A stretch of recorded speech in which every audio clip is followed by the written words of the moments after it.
I'd like to call the meeting to order, and we'll begin with the Pledge of Allegiance. Melissa, would you lead us, please? Pledge allegiance to the flag of the United States of America and to the republic for which it stands, one nation, under God, indivisible, with liberty and justice for all.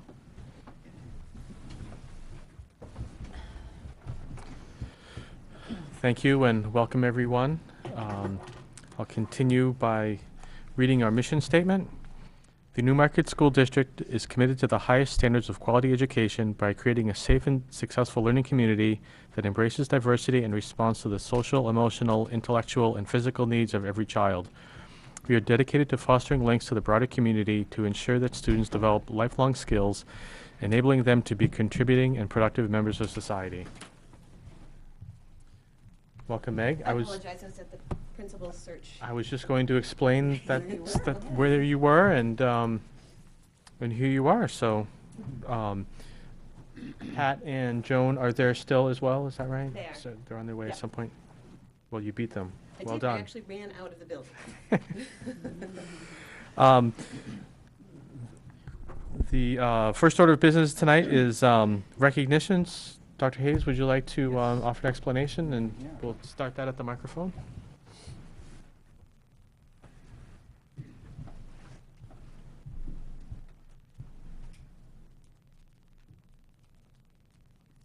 One of the programs that's really special at the high school is the Poetry Out Loud program, which I was fortunate enough to be a judge last year, and this year couldn't make it. But it's just an incredibly creative experience as students take poetry but interpret it in very dramatic ways.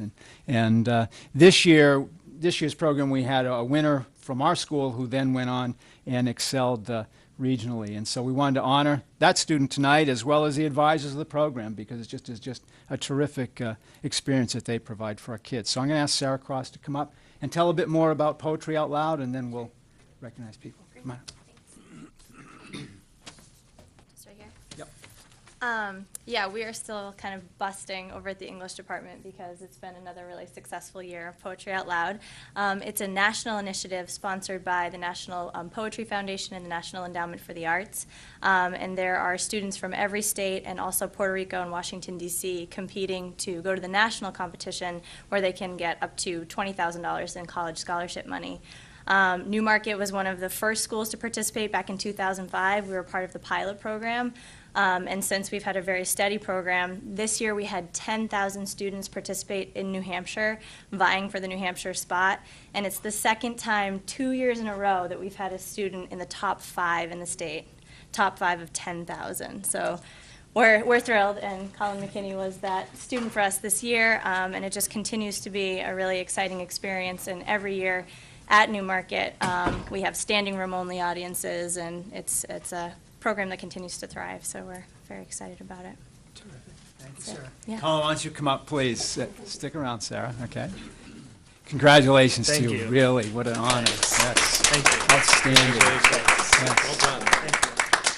Thank you. And stick around. And Sarah, we want to congratulate all of the other Thank you. and the other teacher advisors. Let me read their names because they couldn't be here. Michelle Spiller, Pam Caswell, and Holly Russell. But just a terrific job with our students, and obviously you represent us extremely well. Thank you very much, very much. We typically at this point in the meeting take about a 5-minute break, so board members can then congratulate you individually, and then you can exit comfortably, unless you want to stick around, or you can stay. It's going to be an exciting meeting, and so we'll take about a 5-minute recess.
Okay. Seeing no one rushing to the microphone, let's move on to minutes from our meeting on the 22nd of March. I'll make a motion to accept the minutes of March 22nd. Thank you. Any discussion? Well, there would have been, but I left my real agenda at work with all my notes on it.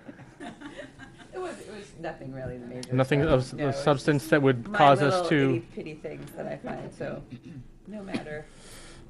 All right. I will, anyone else have any comments they left home or?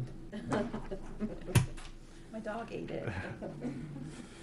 Okay. And with no revisions, all those in favor of the motion to accept the minutes signify by saying aye. Aye. Aye. Opposed? Okay. Melissa, how are you doing? I'm good, thank you. You had a field trip to Boston, did I just hear today, We for did, as part of Search? Yeah, Project Search, which is the UNH seminar club group thing that Newmarket seniors take part in, as well as a lot of schools around the area. We had our Search, our final field trip today, and went to Boston. We saw Sheer Madness, which is a hilarious, like an improv interaction show, and it was amazing. And then we walked Faneuil Hall, and it was fun. In other news, softball and baseball and track have all started up for the spring season, which is crazy.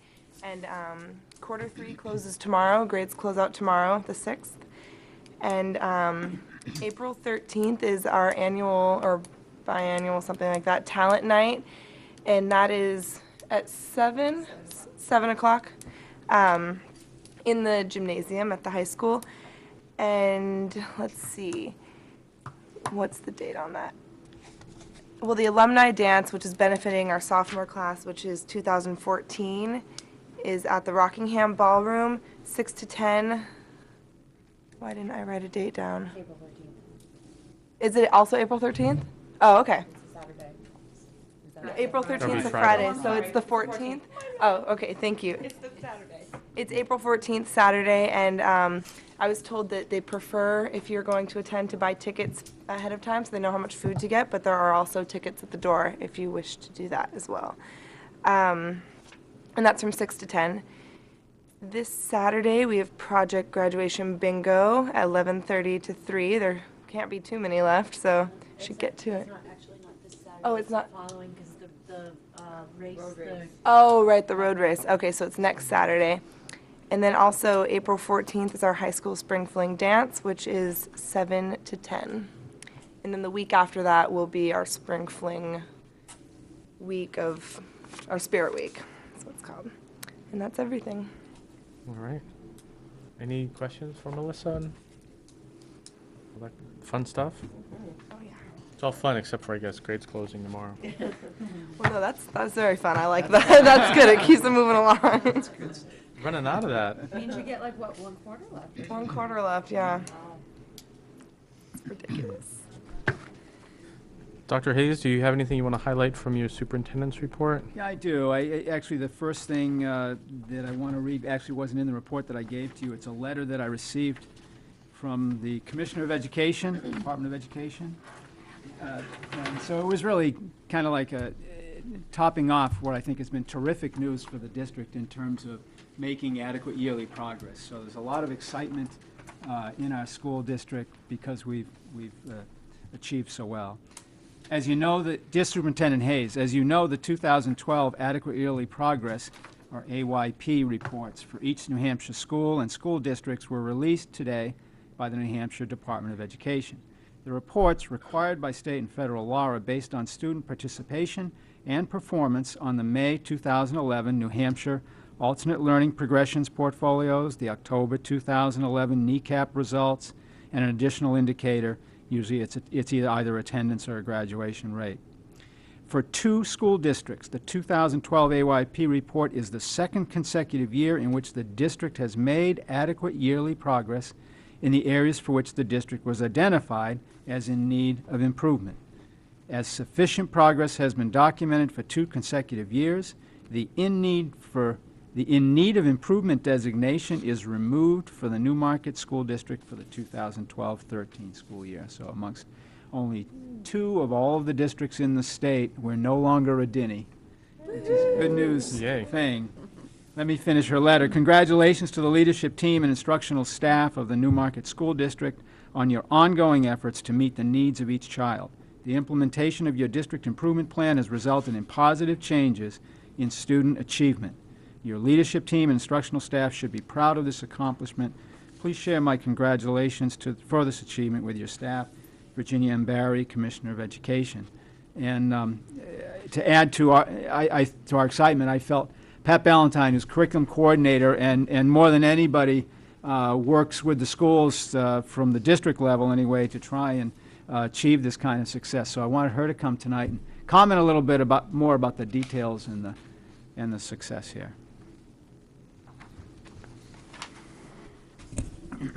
This is really exciting for me to stand here and smile about not being a Denny. For most of you watching from home and everything, it takes us 2 years to get out of being a district in needs of improvement, at least. You can go back and forth. You get a target score, and every other year the target score goes up incrementally. It used to be it only went up 2 points a year. Now we're up to 5 points a year. When we got AYP last year, we had one of the 3 buildings make AYP, so we were like kind of in a holding pattern. And this Tuesday morning when I came in, it was about 6:30, 20 minutes to 7, and I thought, oh, I really don't want to open these up yet. I was really nervous. But upon reading them, it's one of those you read it and you go, okay, I'll read it again. And then I called Scott and I called Chris, and I did kind of these secretaries will tell you, I kind of did a cheer in the office. I think it is important that this is a district initiative in math that we have done K to 12.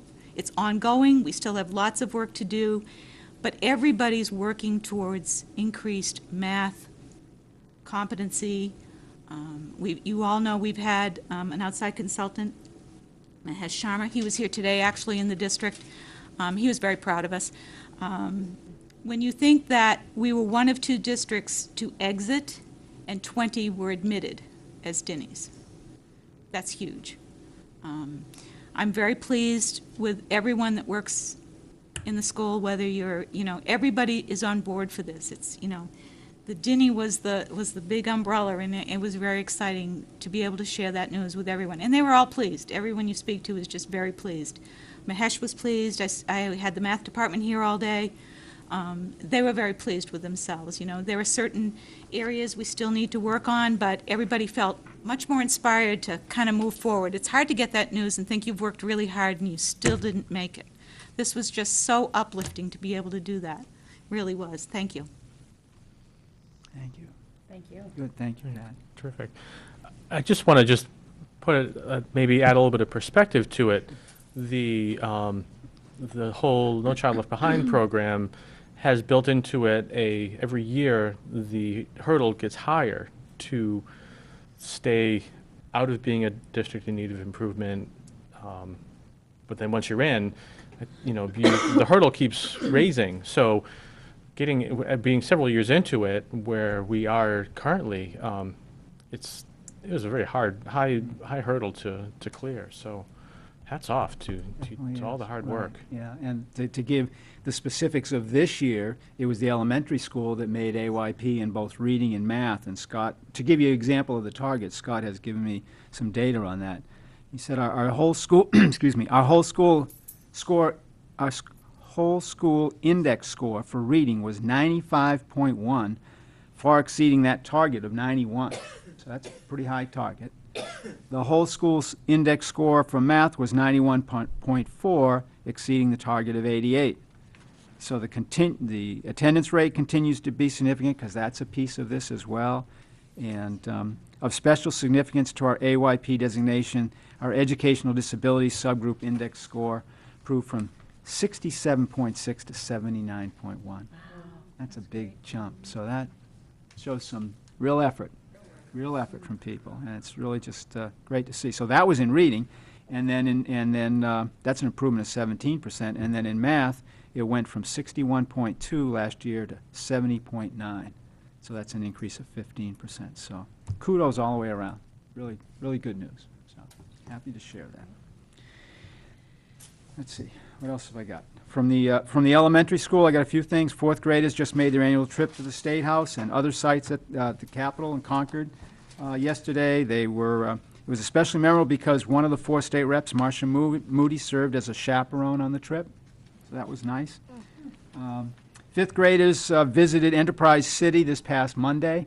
Terrific event. I was part of interviewing the students, because they had to interview for different roles in the city, be it mayor or police or whatever, DJ, a lot of different jobs. And they were very well prepared for their interviews. And on Monday I went over to see Enterprise City firsthand. And it's just a great experience for kids. It's the right age, the right time. So I'm very pleased we're involved with that. Let's see. The planetarium visit will be next Tuesday. The planetarium will visit next Tuesday and will be set up in the gym. Planetarium is an inflatable exhibit which comes to the school. The after-school Colorful Visions Paint Club will be taking a walk to the downtown Mills to view the art exhibit space on April 16th. And they'll also exhibit some of their artwork in the Mills. So that's from the elementary school. Let's see. I know I had one other thing. Well, as you can see, some members came in late tonight. The search committee is ongoing. We had a number of people volunteer to be on the search committee, and so had to deny some people because it would have been too unwieldy. We have a committee of 11. I'll read all of their names. The members include Principal Chris Andrisky, who's chair, Meg Looney-Moore, Pat Ballantyne, Joan Laporto, Assistant Principal Debbie Raffo, teachers Doug Webb and Anna Davenport, Secretary Faye Charette, and parents Amy Tilton, Oxone Hauschel, and Amy Hill. So they did some work tonight. They did some work the last few nights, and days, I can tell you that, because we had, I don't know the exact number, but in terms of applications, we had over 40 applications for the position. After we sifted out those who were not certified or in line to get certification real soon, that whittled down to 37. So in the last 3 days, all 11 of these members had to come either during the school day or in the evening and review all 37 applications. We had a rating scheme for them, and so they had another meeting tonight where really I was impressed that they got it done. I didn't think they'd be able to go through all 37, but they did, and so we're on track as the schedule that I presented a few weeks ago. So that's good news. Let's see. A couple of the things that I've handed to you. One was a giant thank you from the elementary school PTA, their book fair total success. You can see the gross sales was over $9,200, and the profit was almost $5,250. That's a lot, well over $5,000 that goes into books for classroom libraries, and each and every student received a new book. So it's just a very successful event that they ran.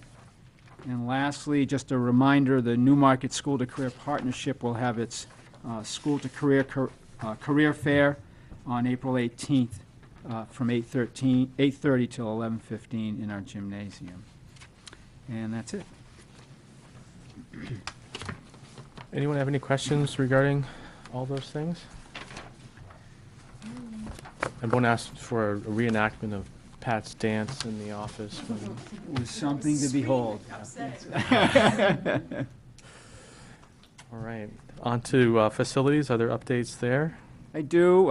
Just to call to your attention, the March 30th is called Crossover Day at the state legislature. The bills that have passed in each chamber then get passed to the other chamber to start digesting and maybe amending. And the goal is to ultimately come to some conclusion on these, but that won't be until late May and June.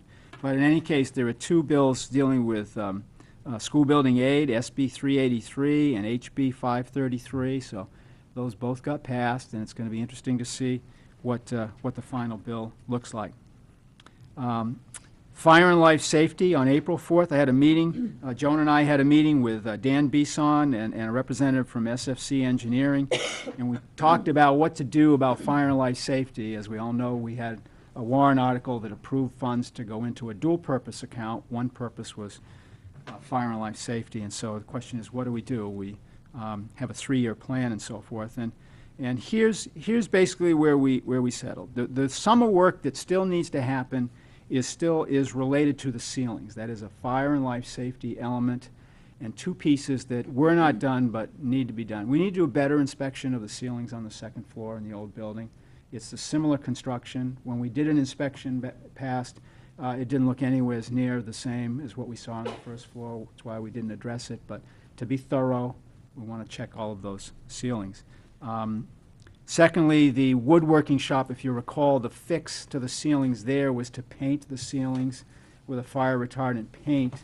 That was a temporary fix because the work to make a permanent fix is going to be extensive. And so that's something we intend to do this summer as well. But as far as the 3-year plan and all the monies that we approved, this is where we settled, and I'm happy to hear what you think of this. One, we think we need to design the egress solution for the science classrooms. That was the most pressing issue we felt fire and life safety in the school. And so it's spend money to design how it would be done, not do the work. And put the rest of that on hold until next March. And that, depending upon where we are next March, then maybe we do execute it. Or at least we then got the planning stage done. For me, a task is to take the 3-year plan and now revise that a bit because of this change in timeline. Still, we've got that end date of September 2015. The architect he's not published it, but there is a drawing of the 2 floors of the school which shows all of the work that we've done at the junior senior high. Everything we did out of the $200,000, and now he's adding on the ceiling work. So it's to get a complete visual of all that we've done with fire and life safety, because this district really has done a lot. And when you couple with that with all that we've done with the elementary school, I mean, the elementary school has no more fire and life safety issues. We certainly have stepped up to the plate. And so our feeling is to take that revised 3-year plan, to take the final, that drawing of the work that's been done, and then for me to put together a letter to the state fire marshal with those items and say, here's our plan. We certainly want him to support us in this, but our plan is to do that, those little pieces that I talked about, but then sit on this money until next March and not do anything until we have some, and I don't know what next March may bring, but it may bring some better clarity for us and some decisions that help or at least tell us which way to go with fire and life safety. So we're going to advocate that we've made a major commitment and that and the rationale for waiting, and so we'll just see what we get. But I'm going to work closely with the architect and with SFC Engineering as we put that whole package together, because I think they have a better sense than I do of State Fire Marshal and how he wants things prepared and what arguments he might listen to. So anyway, that's where we settled. I don't know what your thoughts may be on that, but we're not eager to spend a lot of that money on fire and life safety right now, given that we bought the land. Had we not bought the land, be a different story. Anyone have any thoughts? Yeah, Kelly? the design for the egress for the science labs, is that going to come out of that money, like to create that design? It may. That will cost money? Yes, it may. Okay. It may and it may not. I mean, we may, but at least we'll know what it will cost. And we'll have a design ready so that if come March comes, we have to get going on it, then we can begin right away.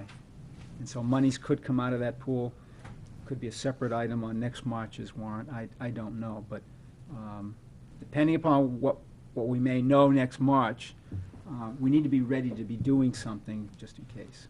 That was our feeling. Do you know the rough cost of the design? No, Dan's working on that. He's going to get me a cost estimate on that, because that was going to go into the whole package of materials and what we would spend. So from that design, we would have a fairly concrete idea of how much that piece of the renovation Right. will cost and Right. how long it will take and whether it would interrupt And would be, school year and that type of thing. and would be ready to go out to bid and Mhm. that kind of stuff, so. So we'll take advantage of this time. It Mhm. just made sense to me to do that. Yeah, it seems to make a lot of sense to get our arms around that. I mean, it seems like a pretty complex problem Right, with moving walls and right. whatnot. But I don't have a price yet. I'll get you a price on that, and that may make a difference how you react to it, but I don't think it's gonna be a huge chunk of money. But it seems like it's worth doing. Mhm. Well, I think you're right in that we have made shown a major commitment to Right. fixing this. So, hopefully the fire marshal will come down on our side. What happens if he doesn't? Like, are our hands tied and that we have to start doing something? Or is it just kind of like he doesn't give us our blessing and we just kind of like do it anyway?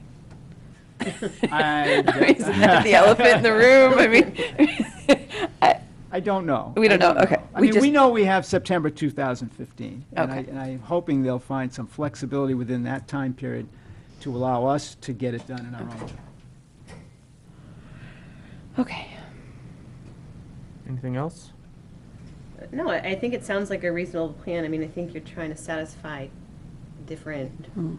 factors here, like we need to be responsible in moving forward in the fire and life safety plan, which we're doing. We need to be responsible ensuring the safety of our students, which we're doing by repairing and maintaining.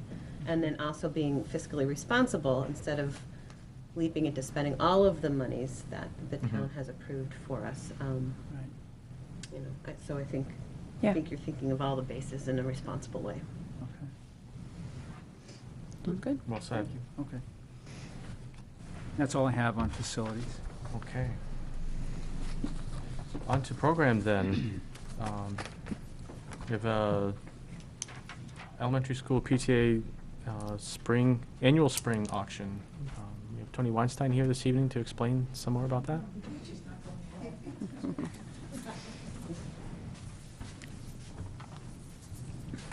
Good evening. Hi, how are you? Yeah. Hi, Tony. Hi, I'm Oksana Hauschel. I wasn't planning on being here. I know. So Tony was going to do this for me, but I come up with her. Oksana is one of the co-chairs of the spring auction. The other co-chair is Sarah Giacomoni. And I've actually had very little to do, if anything, with the spring auction this year. But I got elected to come to the school board meeting. So the spring auction is coming up. It's in a month. It's May 11th, a Friday evening from 6:30 to 9. We had the spring auction last year. This is our second year doing it. We raised over, and Oksana chaired it herself last year, and the event raised over $5,000. So it was a great night, and You all really need to come. It's really fun. It's free food. Tons Yeah. of stuff to win. And so it's complimentary food and beverage, non-alcoholic beverages. There's a $5 admission, and it's a live auction, silent auction, raffle. Is there a 50-50 this year? A 50-50. So it's a really fun event. We had a decent turnout last year. We're hoping for a better turnout this year. Some of the donations that we've had so far, there's pages, so I'm just gonna highlight a few. Organic Bonita Salon and Spa gift certificate, New Hampshire Children's Museum, the Motor Speedway in Loudon, so four tickets to that. Breakfast Hill Golf Club, a gift certificate for 4 people. The golf packages were huge last year. They went for the most money. They were a great fundraiser and a little, bidding wars. So, also Ali Ambrosio donated a gift certificate, Blue Moon Evolution Restaurant, Fisher Cats, Jumpin' Jays, Manchester Monarchs. We just got 5 more I just picked up at the office. So there's a Yesterday. ton. Yeah, there's a ton. Yeah. Rochester Golf Club.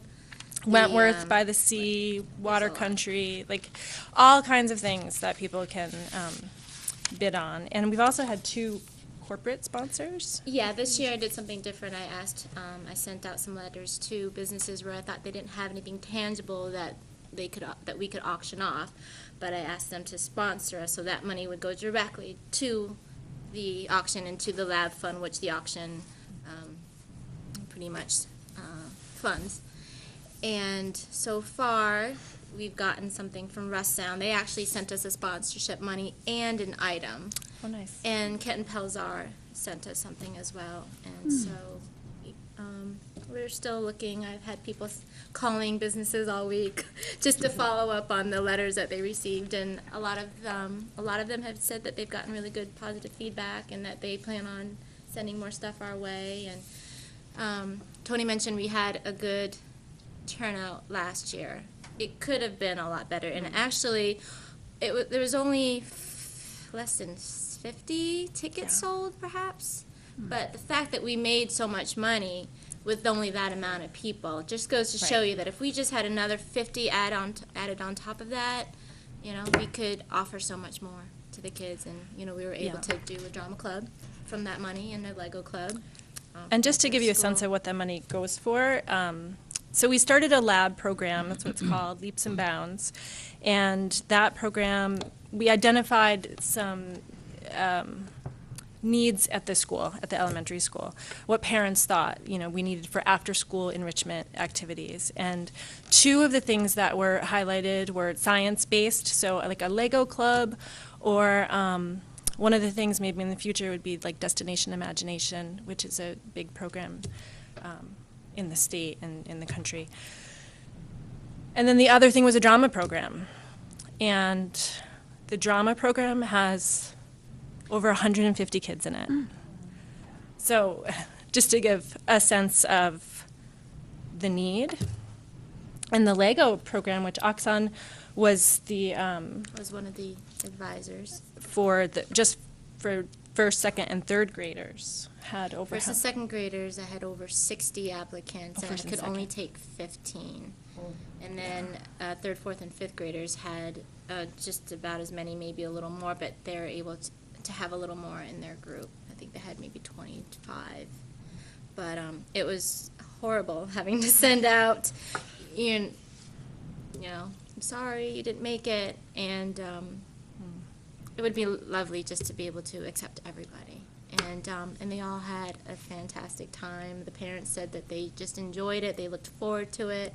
Some of the kids thought it was the whole year. So when I said that we had maybe 2 weeks left, they said, "What? I thought this lasted the whole year." And I said, it would be nice. I wish we could offer it to you all year. And we can't. So, try again next year when you move up a grade. And ultimately, Cute. what the lab program would like to do is, identify these things and then start these programs, provide the money.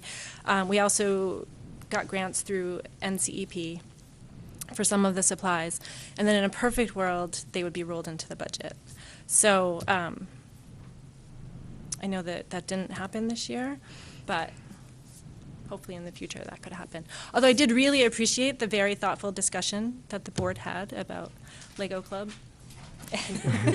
I watched it on TV, so. Also, right. also besides the lab, we have also agreed, because I believe the Wellness Committee asked us if maybe we could help fund some of their programs. Right. And we said, yes, of course, we would, because just because we would, and we have some money left over, and we Right. support the wellness program. And any other, programs that were to come up and ask us, of course, we would talk about it and see what the interest is, and see if we could support them too, so. So that's it. All right. Where, is this at the elementary school or high school? I missed It's that. at the elementary school. Elementary school, okay. Yep. Excellent. Yep. So May 11th, we'd Yep. love to see everyone there. It's $5 a person. What time again? 6:30. You'll get an hour if you get there at 6:30 to look around and make your bids on the silent auction items, and then the live auction starts at 7:30. Last year we had a really colorful auctioneer, and he was retired, but he had been doing it for over 40 years or so, and it was kind of humorous because at the end he couldn't believe that we didn't have as many auction items as he thought we would. So he was trying to auction off my watermelon bowl and the food that was left over. So it was, it was funny. Anything that wasn't nailed down. No, I said, that's my bowl. You can't have it. That was good. So if folks have auction items they would like to donate, absolutely. what would they do? Contact Just Oxon. email me, contact me, and we can talk about what it is you have. And, we'll take anything except if it's Or they could falling contact down the or school broken. too. I mean, if I don't know if you want to give out your Yeah, I email don't- address on You can give, to the entire How would we town. get your email address? Should they call I- the school? we can Is it just pass this PTA? around. We can pass Yeah, this the around website, to you. Oh, It's right, the just- PTA yeah. website. That's Yeah, the it's on best. there. Thank you. I That's don't mind. probably It's the already on best. the website, so my Yeah. email's out there. Okay. Yeah. So there's a link on the elementary school website to the PTA. PTA. Okay, and so from there, It's a good solution. okay, terrific. We can write it Yep. down for you too. That way, because I had a hard time finding the link to. Is Oh. it hard to link from the website to the PTA? Okay, if it's not, then it's on there. Okay. I'm asking for our sake as well as the folks that might be at home Right. watching. Yeah. So Right. if they go to the elementary school site, look for the PTA. Yep. There's a way And they from can there. always call the elementary school too. Right, So, and any sort of donations would be appreciated. great. So Thanks. if somebody can't make it, can they just make a financial Absolutely. donation Of as course. well? Like Yeah. somebody. And on the website, you'll see a list of all the donations that have come in. So if you can't make it and you would like to, let's say, buy some raffle tickets, and you can tell us what baskets you want to put them on, or you can say, I would like to make a silent auction bid on this item, and then we'll let you know, if you were outbid or if you won it. And That's a new you'll only feature. know that if you actually look for the information and contact us and find out. Because there's only so much we can do and so much paper we can copy and send out home. Because I'm sure you don't want to be inundated with paper. Thank All you. right. Thank Thanks you. so much for Thank coming you by. very much. Melissa, do you know when prom is this year? May. Because I just, Oh, it's on your May calendar. is it on our calendar? Yeah, I didn't even that's look. what I've got. It's May, at the end of May, I think. 25th. All right, so it's not anywhere near that date. Okay, good. Thank you. Yep. All right, next we have an out-of-state field trip request of the French Club, and we have Carol Smart this evening here to tell us about it. Welcome, Carol, and welcome back to your classroom. Oh, Yes. Thank you. Thanks for your patience in being. It's nice to be back in my little corner of the world. Get to see Melissa every day now and walking around with her in her morning. She's far more awake this evening. Before you got here, I took the liberty of placing a couple of packets of related to the trip on your desk there. The top one is a summary, just a little something that I got offline. And I can say that it is quite a website if you are interested in finding out more. To plug Peter's new group, teacherslovetravel.com. And they have another line, and it's Students Love Travel, and they're starting to put together a Family Loves Travel. This is a new company, and I met the man quite a few years ago now when they were starting to put this group together, and I was nervous about leaving the little safety net of the people that I had been using, but I have to say that this has been wonderful. The students and the families register right online, so I have all that paperwork that's gone. They do all of their payments directly to him, so I don't have to chase down payments and keep track of who's paid what. And he just makes it really, really easy for us. So I typically like to do Quebec at the end of May, because I'm not fond of winter weather, and so I always end up using Memorial Day weekend, but I do Friday, Saturday, and Sunday. The itinerary that you see on your desk says Saturday, Sunday, and Monday, But we always have band students on the trip, and they have the parade. So we started shifting it. And we do Friday, Saturday, and Sunday. I get them home, and then they can march the parade because they get graded on that. So that, I thought that was a kind of a nice compromise for them, and didn't leave them out. So we leave early on Friday morning. The bus picks us up before students arrive at the school, so the kids are sort of raring to go. And we go up by bus this year because it's a small group.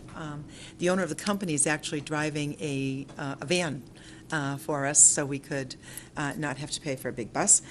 And we stop along the way, and when we get there, sort of early afternoon, depending on traffic, we have an initiation type of thing. They get us to the hotel, but we go around the city, and we do bus tours and all of that stuff. We tend to stay in the old city. I have enough modern cities in the States. I love the old city, so we try to do as much there as we can. There's a lot of, they get to see La Citadelle, they get to see the Chateau Frontenac, they get to see the breakneck stairs, and we spend a lot of time down in the Terrasse du Ferin.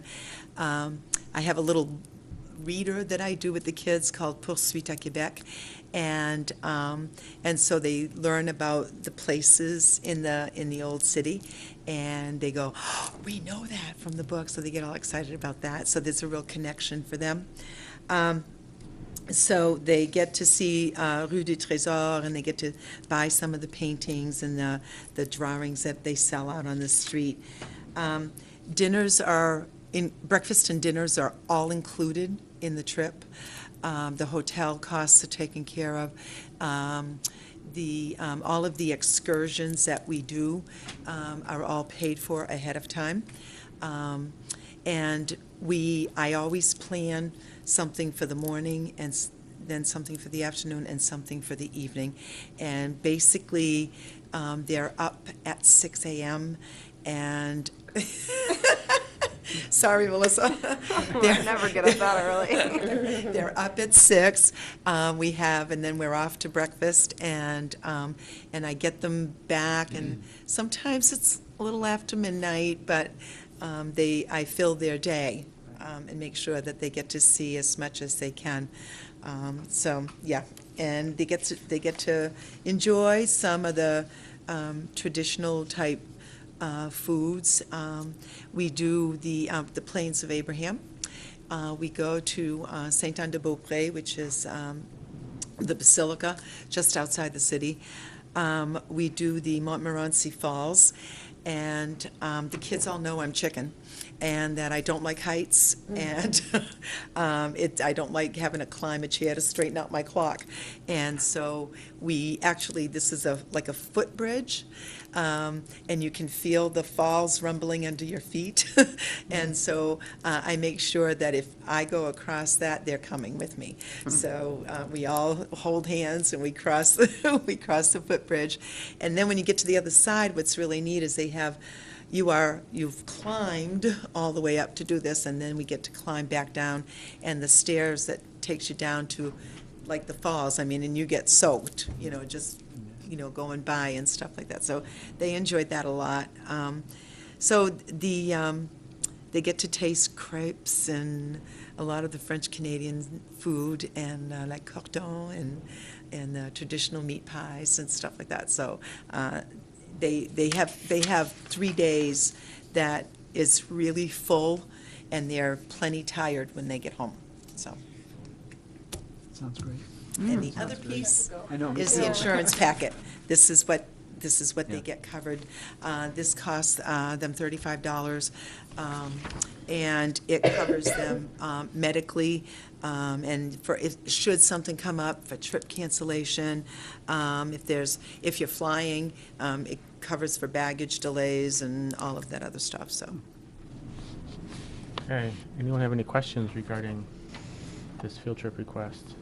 How many students are we talking? We're only 8 this year. I know. Part of what's really hard, because I used to travel with a friend of mine from Epping, so we always had bigger numbers, but she changed jobs. So now it's, that's like 25 kids who are interested or 30 kids interested in going. But then after, you send the letter home and then the parents look at it, some of them can't afford it. And I try to be mindful of that. And this year with the economy, to be honest, I was really surprised that we actually made the minimum to go. And so as long as I have students and that are interested in going and I have the numbers that I can do it, we're going. Same thing with France, because this was supposed to be our France year. And, but I lost my friend retired, so out in France, and so she used to do a lot of the legwork for us. And so that meant I had to depend on a company. And I almost fell off my chair. The best price I got was $3,875. And I went, okay, what are we going to do? So I got the kids together and we decided to switch the 2 years and really pump up the fundraising after this, and so that we can get it down. And it's going to buy me some more time to get out there and see who's doing what for programs. And I've already got a pretty good lead on somebody who can do it for almost half that. So I'm pursuing that one as I'm putting this one together, so that I can, be ready for that. But yeah. So 8 is it this year. So with 8 kids, do you need chaperones, or is it just one? It's going to be me, this year? and then this company also has local people that they've trained to be guides up there, and so I happen to know one of the women who's doing this, so I said, get me her, so that way, if anything, she feels comfortable covering for me, should anything happen, but, so that, which is a good thing. So yeah, so it'll be just me, and then the 2 from the company, so. Okay. Other questions? Is there any way that we can assist students if there's a financial barrier? Is there any type of scholarship? I feel horrible that. Well, this year I have one, and we all got together and we said, look, everybody wanted this particular student on the trip, and I said, there's some extra money in there that we earned and fundraised, and we didn't end up using it, and it's still there. And I said we can do that, and so we do have one young lady on scholarship, and we've picked up the tab for her trip. So for this year. Oh, very cool. Are there still others that wanted to go? I didn't have that much money. I know, I'm not blaming you. I'm Yeah. just saying that, to create equal opportunities and, Yeah. When we do France, it does take me quite a while to do it, but I send out a letter and to all of the local businesses explaining what the program is, and I get quite a few donations, and then if there are no students that absolutely need the money, then we split it amongst all of the students that are going. But usually I do have somebody who needs help. And so the money that the students fundraise to help out their own bills, so to speak. And then I do the letters, and then I help the kids do the fundraising, and whatever I earn under my name goes to the student who needs some financial assistance. And we've had, I think there was only one year that I went to France that I didn't have somebody who needed help. So, and we just make sure that they get it. So. I just think it would be such a great opportunity for kids that don't have those financial means to be exposed to such a trip, because it would probably be once in a lifetime opportunity for them. But that could be a conversation for another day. Which is kind of why I do the homestay, because that is a different type of program, and they are 2 weeks in French families and 24/7. So when they come home, their French is really good. Yeah. So, All right. okay. Any other questions? As this is a policy that it needs board approval, I'd be looking for a motion to approve this trip. Would you like to make that? I will make a motion to approve the French Club trip to Quebec in May. Second? Any further discussion? Hearing none, all those in favor signify by saying aye. Aye. Opposed? Okay. Have fun. Thanks very much. Thank you. Yeah. Have a good time. Thanks for doing it. Thank you.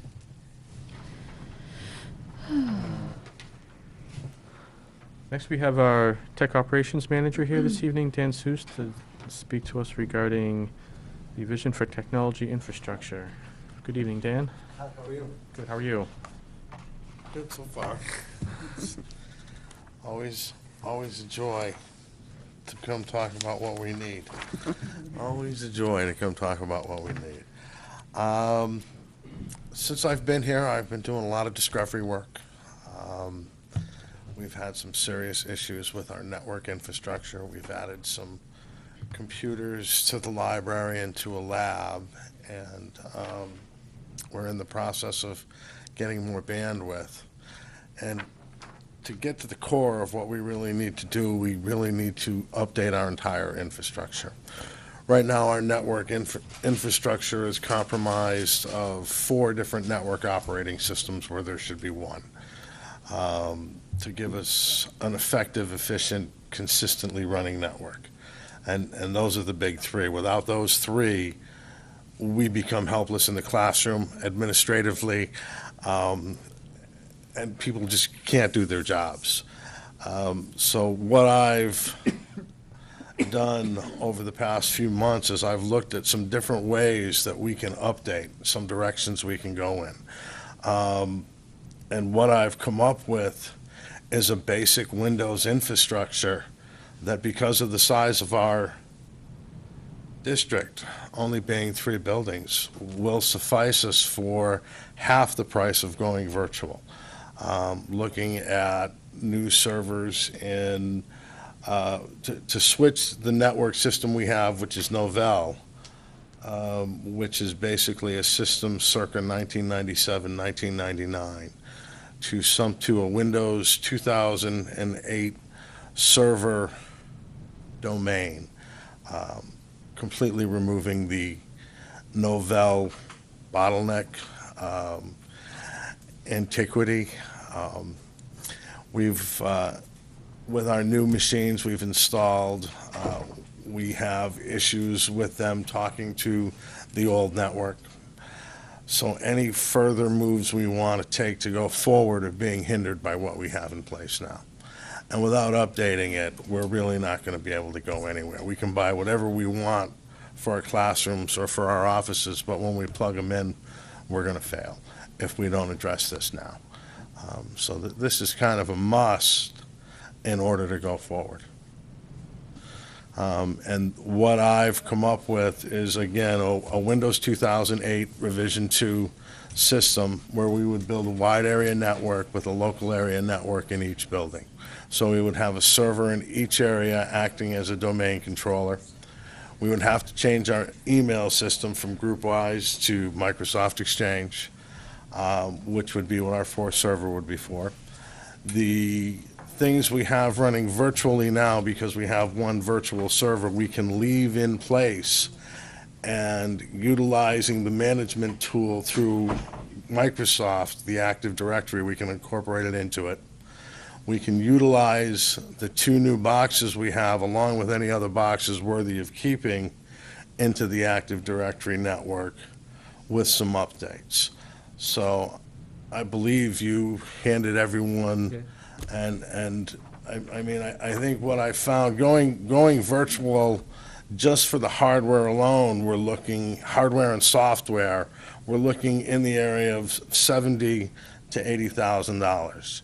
To go with a basic LAN structure for the hardware and the software, we're looking at around $40,000 to $45,000. And that will allow us to grow because you can continually add to it. So if you've got any questions for me, I mean, I am here to answer them. But if we don't do something about our network infrastructure, we've already taken the step to add bandwidth, which will give us more internet speed. If we don't update what we have in place running everything, we're not going to be able to deliver what's needed to do the job we need to do with technology. And I'm sure you can attest to what a good day in the library is like. So, and I know you can attest. So it's definitely a step we have to look at and we have to take in order to go forward technologically.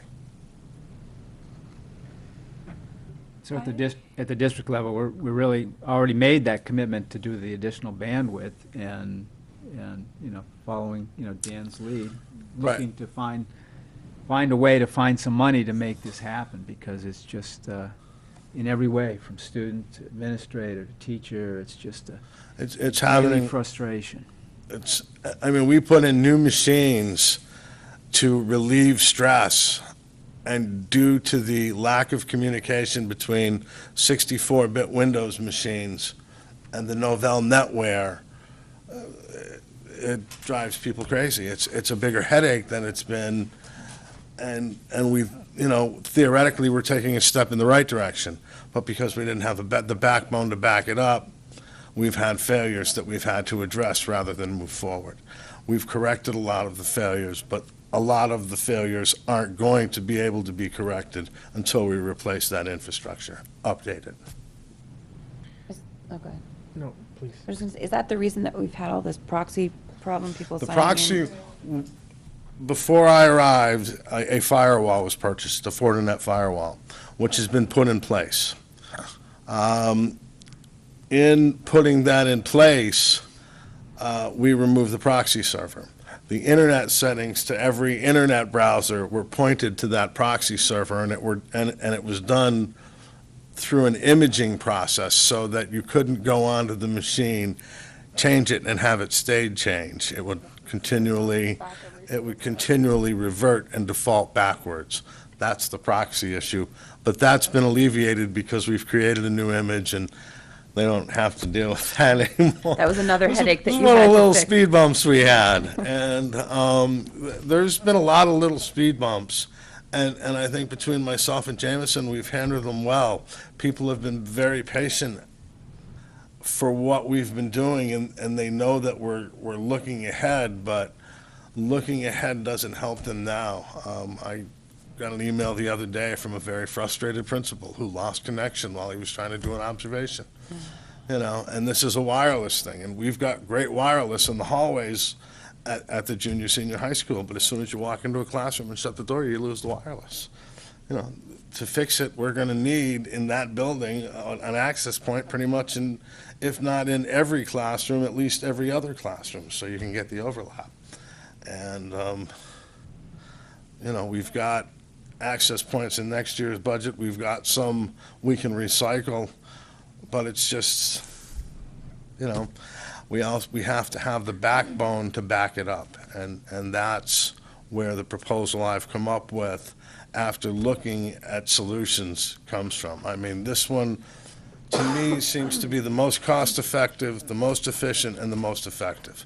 I've worked with Windows in the past. I'm a Windows guy, I'll admit it. But it works. It works consistently, and it's management-wise, the things you can do in Active Directory, you've got one tool compared to 3 with Novell. So from an administrative aspect, it's a much easier system to operate, which means less man-hours being tied up with simple things. Again, we've got the Fortinet in place.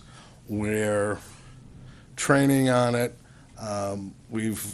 That's opened up a little of the bottleneck.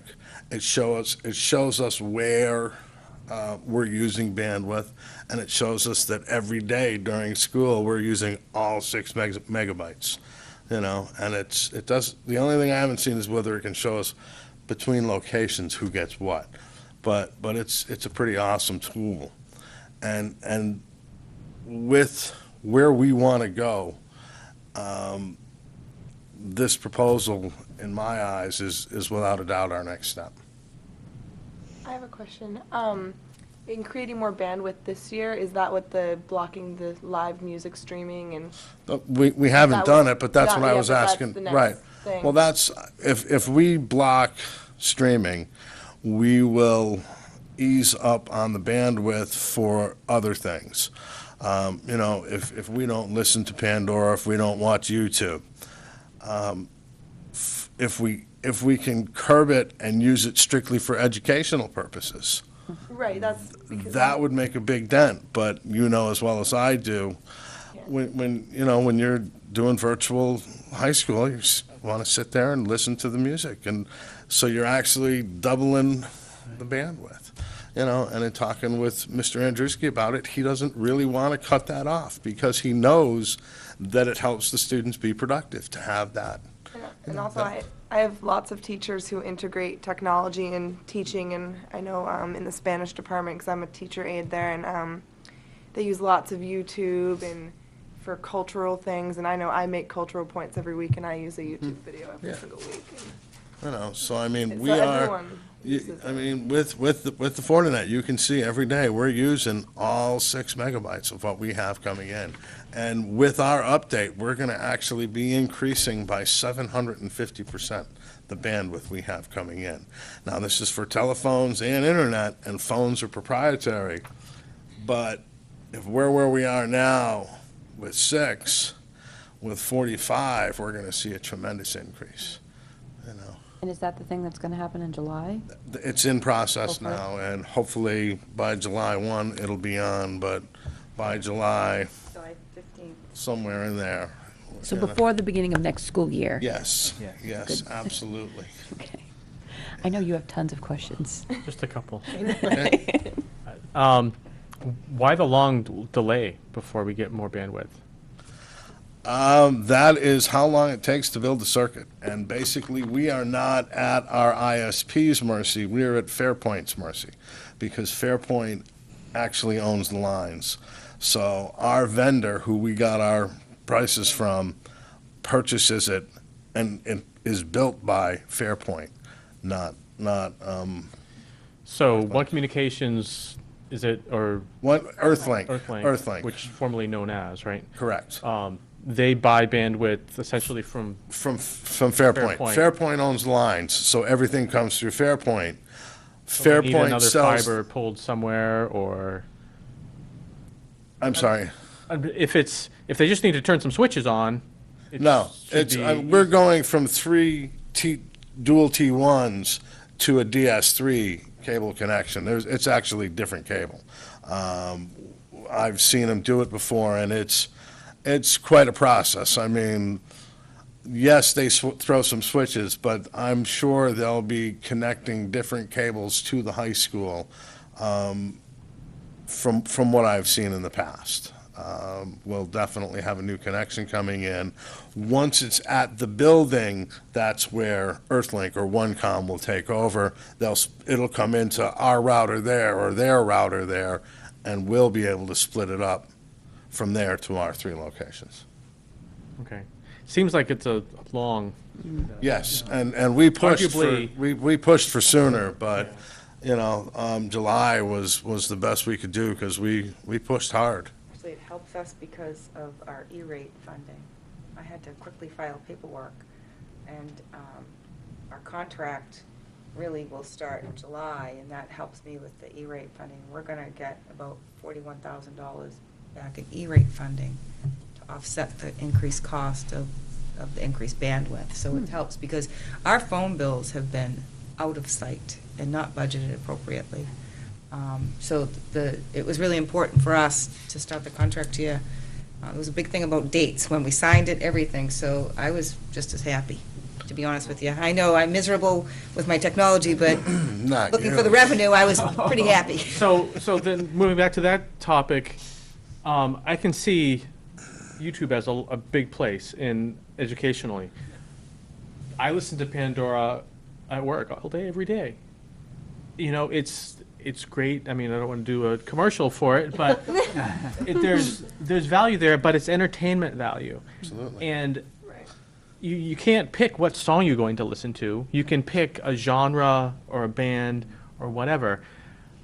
That's not, if we've only got 6 now, can't we shut Pandora off? I'm going to be very unpopular, perhaps. It absolutely can be done, but If that means that Joan can't, connect to the offsite server that she needs to run Her programs. her office. But some kids listen to Pandora.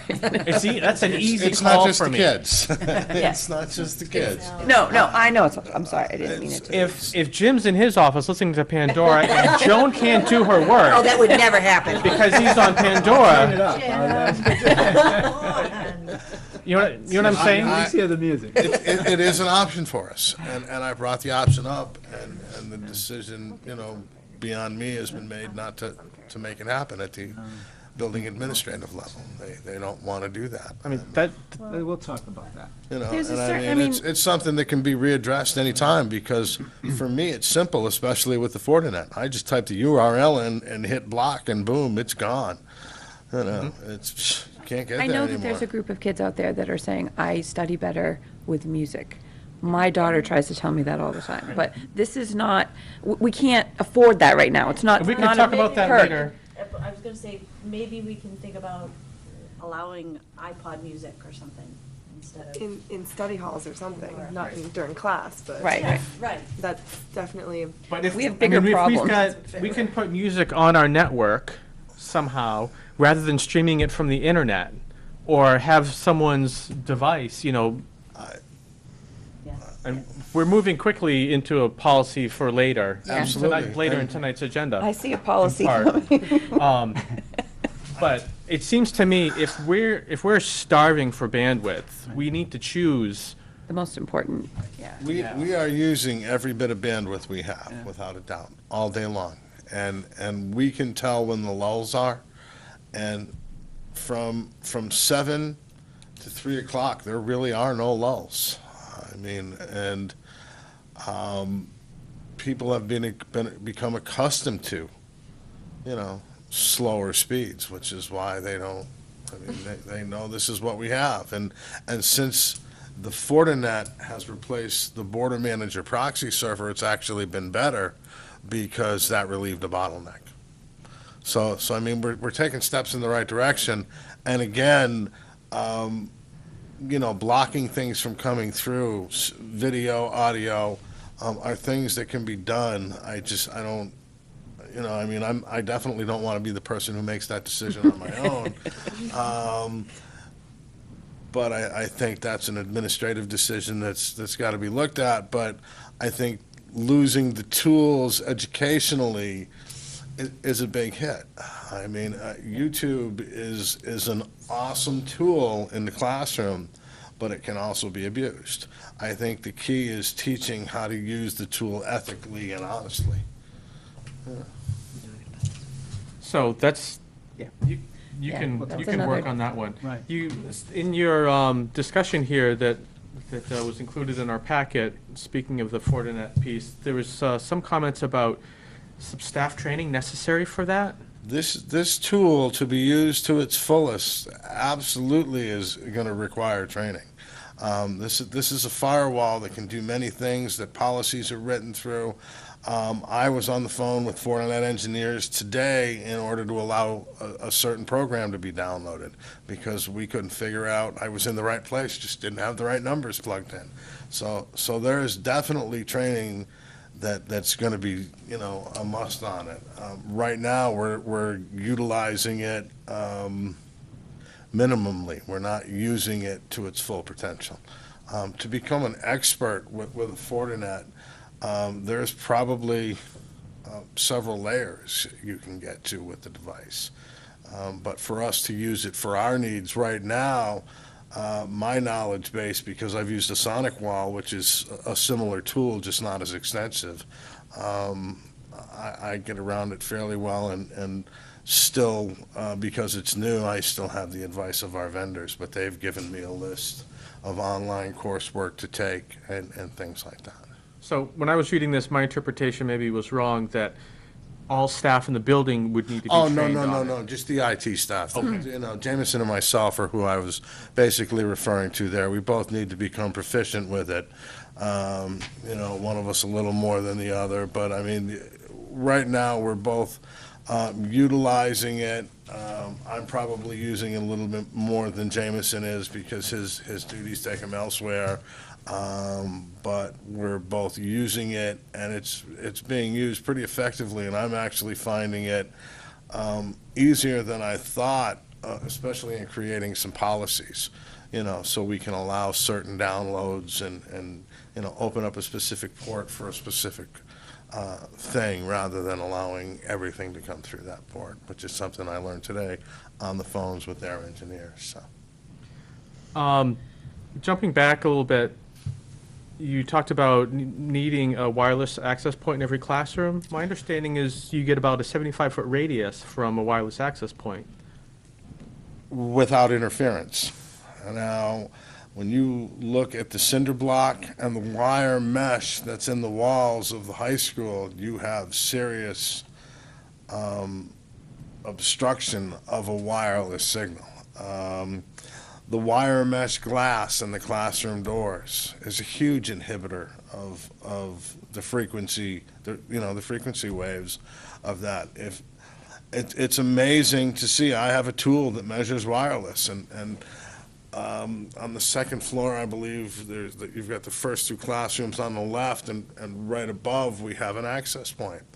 Walk into either classroom on either side, and you immediately see the wireless signal drop, because the wall goes all the way to the ceiling. It's not like the wall only goes to the ceiling and the signal can go above and over. It hits that cinder block, and it's being blocked. Fluorescent lights obstruct wireless signals. The wireless mesh in the glass really amazed me, because microwaves go right through glass, but if it's glass with a wire in it, it'll kill it dead. I have no wireless in my office. If you go into the main part of the business office, you have it. If you go into the hall, you lose it. If you go into his office, you have it. Well, he has an app, and it's sure enough. I had my iPad, and it was like,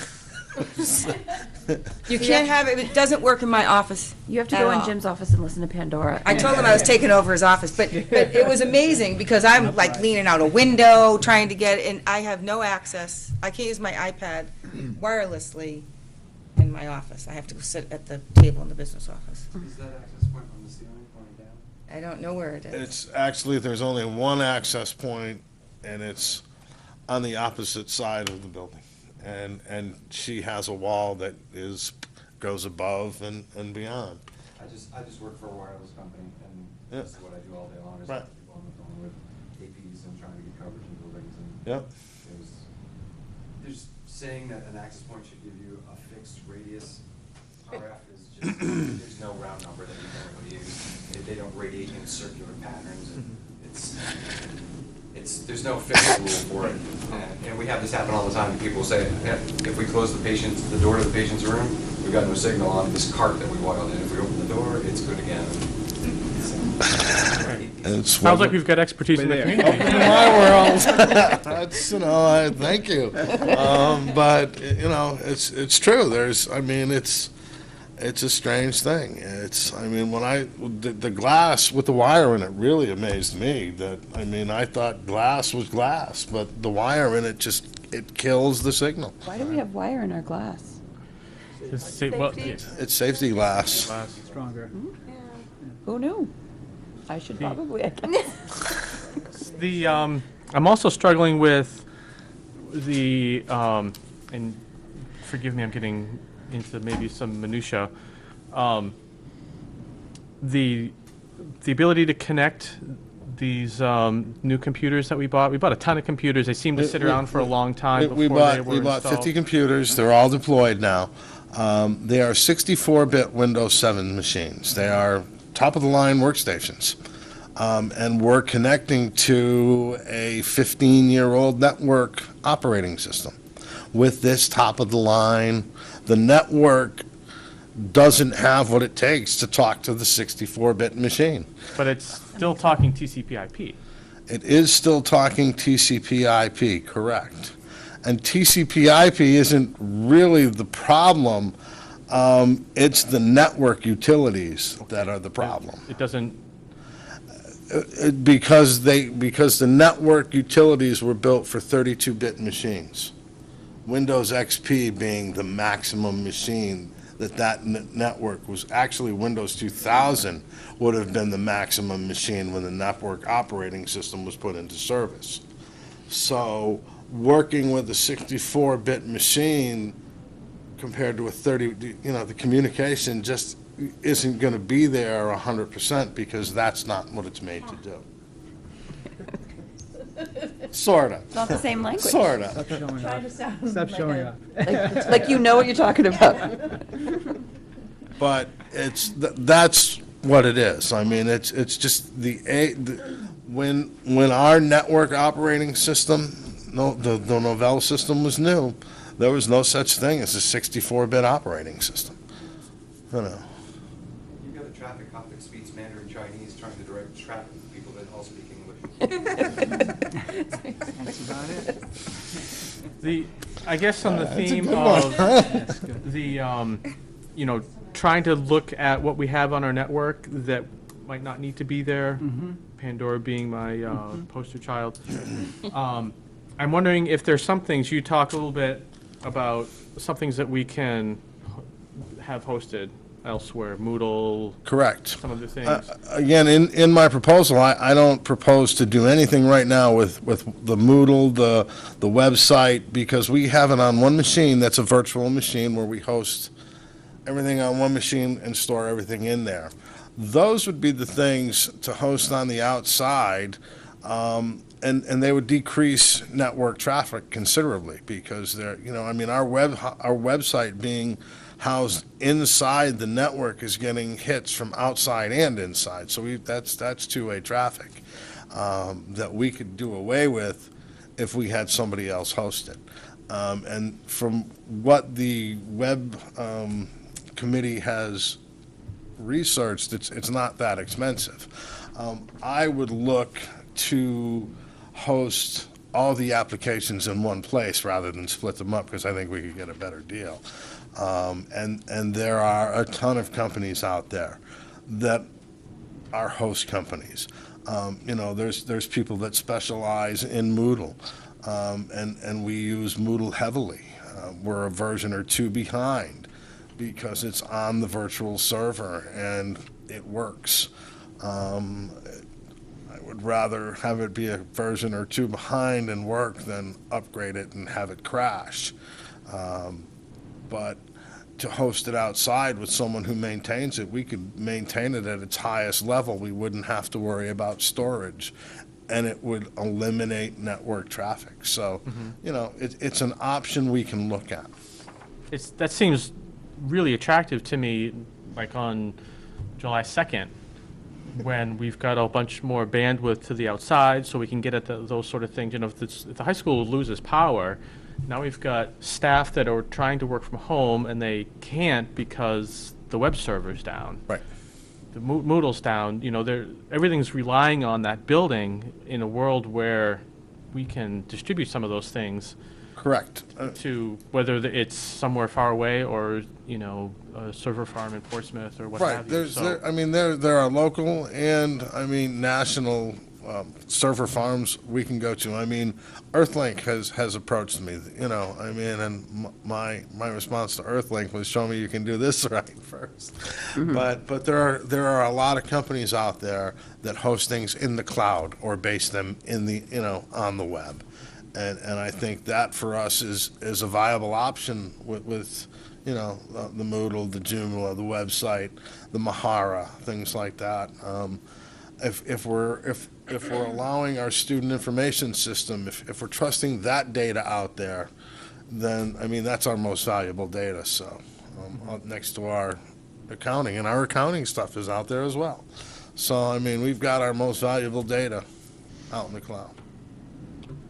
Is the campus portal in here somewhere? Where's the campus? That's What the does that student live? information That's system. what you're talking about? That's Okay. the student, yeah, that's Alright. hosted in Minnesota, you know, and it's, for me, when someone calls and says they have a problem with it, it's, you know, it's, okay, here's what you have to do. These are the people you these have to people. talk to. And usually, I mean, since, from what I've seen, there haven't been that many interruptions. And the interruptions that they have, or the updates that they do off hour. You know, they don't do during peak hours. They're gonna do it at 2, 3 o'clock in the morning when nobody's gonna access it in our time zone. So, and then we've got, I'm sure, backups in different places around the company so we've got redundancy with our data. So we can get more, we don't need to talk about the details of which or what here, but if we can get more of these things that we've got running on a virtualization of a server, what have you, in-house, get them off your plate, and so when someone says, I've got a problem, and it's with Elsewhere. Moodle, you can go, "Phew, I don't have to, I can redirect that problem, and then you can work on some of the problems that we've got internally more." Working on getting the classrooms up to snuff, you know. Yeah. And other things, but yes, I mean, it's something that we don't have to worry about the server crashing, losing the data, recovering the data. It becomes literally becomes someone else's problem if, you know, I mean, it's our problem for the data if it's gone, but, and we've got to be able to trust whoever they've got to, you know, with our data, as we did with our accounting system and we do with our student information system. And I would call those our two most valuable, you know, data contributors, our accounting system and our student information system. We don't have any more valuable data than that. So. Anyone else have anything you want to talk about? You got all sorts of scribbles. I do. Oh, go ahead. You know, I'm, of course, now wondering, after the budget season that we just went through, some of the things that we budgeted for, some of the things that we didn't budget for, where does this all fit in? You know, access points, something I could remember, something I know what they are, those were in the budget, and now I'm hearing that they don't really work because if you close the door, it's got wire in it, and so, do we have to rethink? He's saying you budgeted to put one inside the room, so. Exactly. We And budgeted didn't- for We didn't more. budget for that.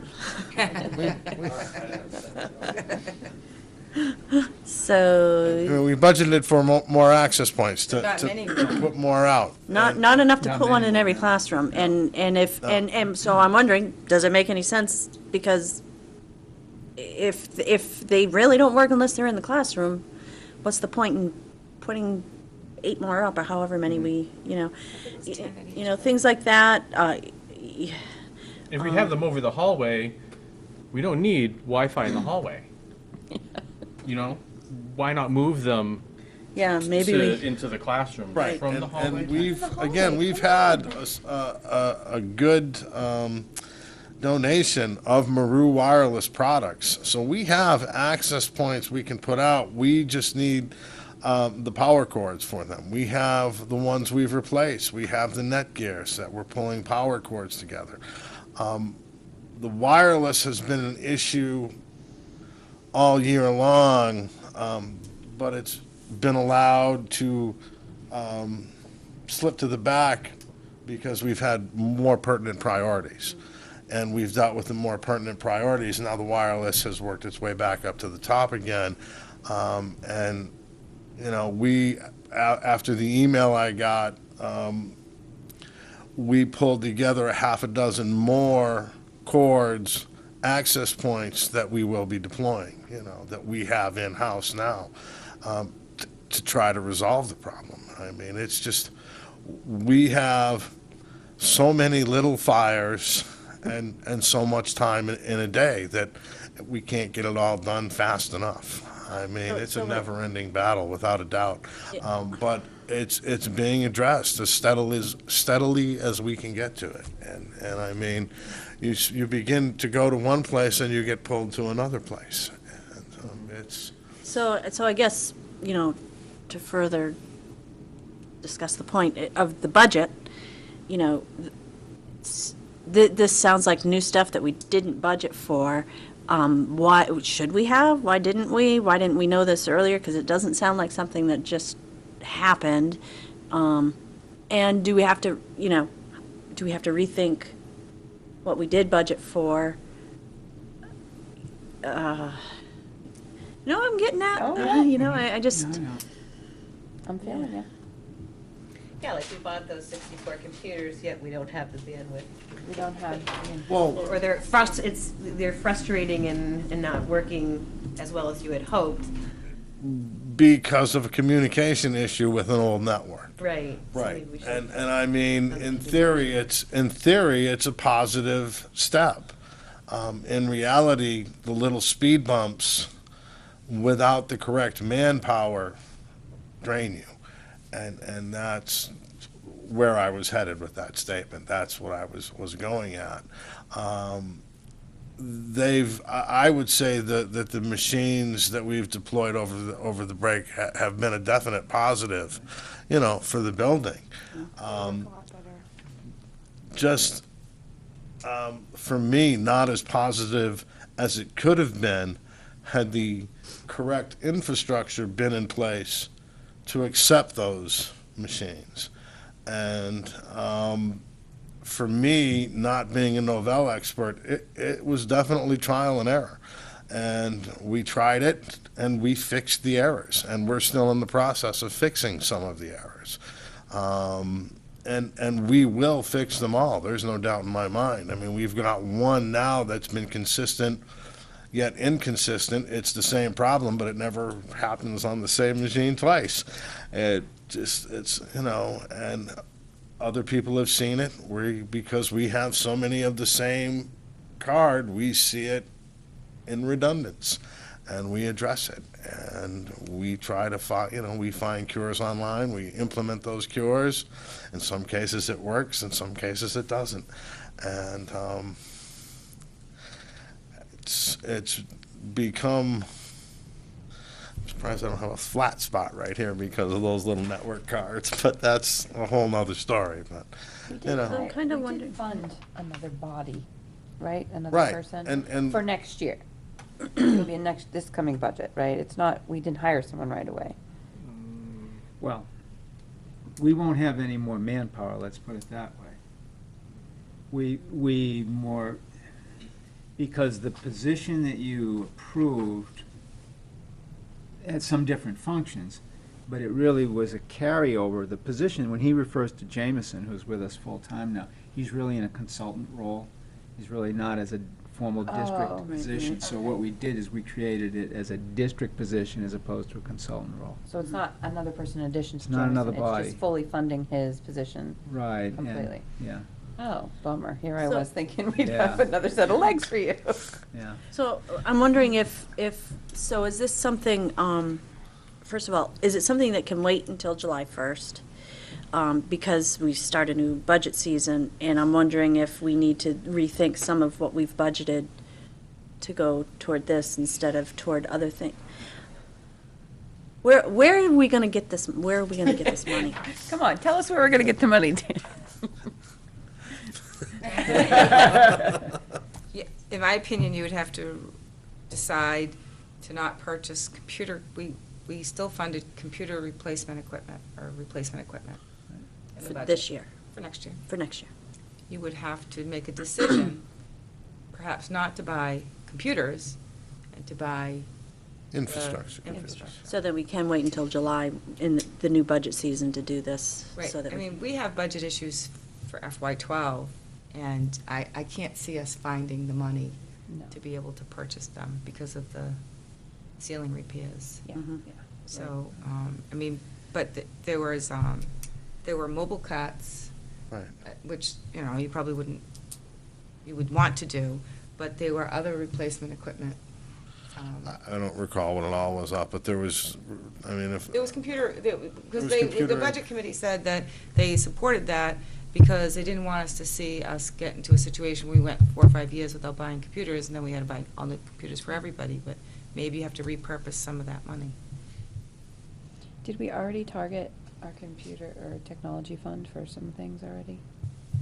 I don't think there's a ton in there. There isn't a lot, I know, Pretty but thin at this point. There's, I think when we did the budget, didn't we trim some of it back saying that we'd use. in the district budget, but saying we would use I can't some of the technology? remember. I think we did, and I You have can't about- remember the amount.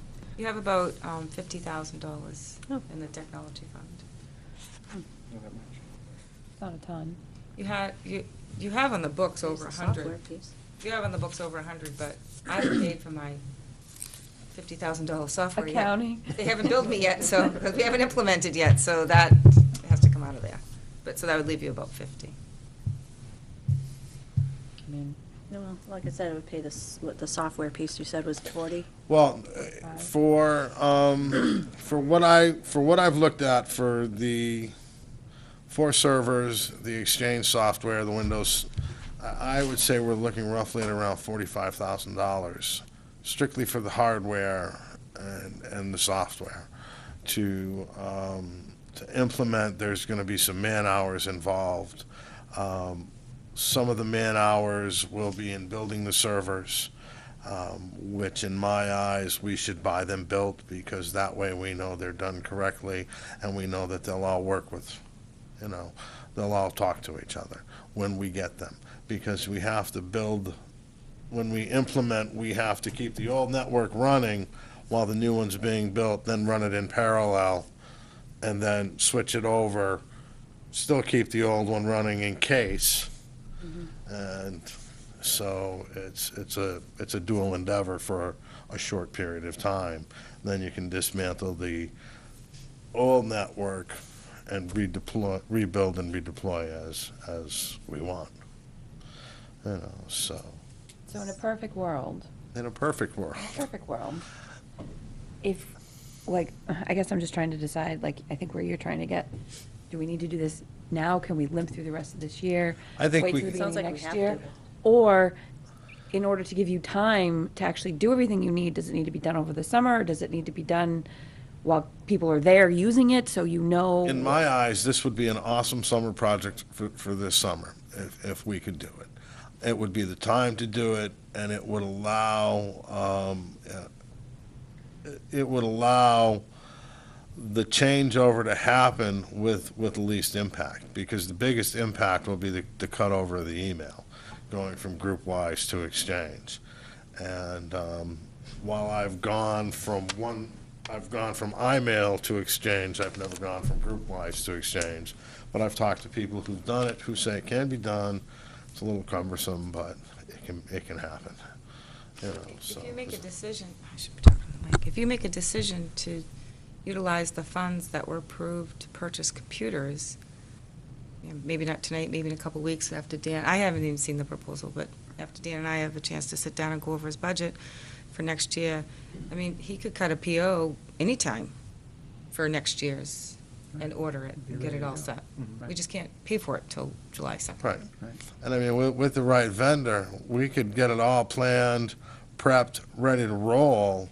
Come July 1, pay for it and have everything built, and by July 30th, be ready to roll online, because everything's been pre-done.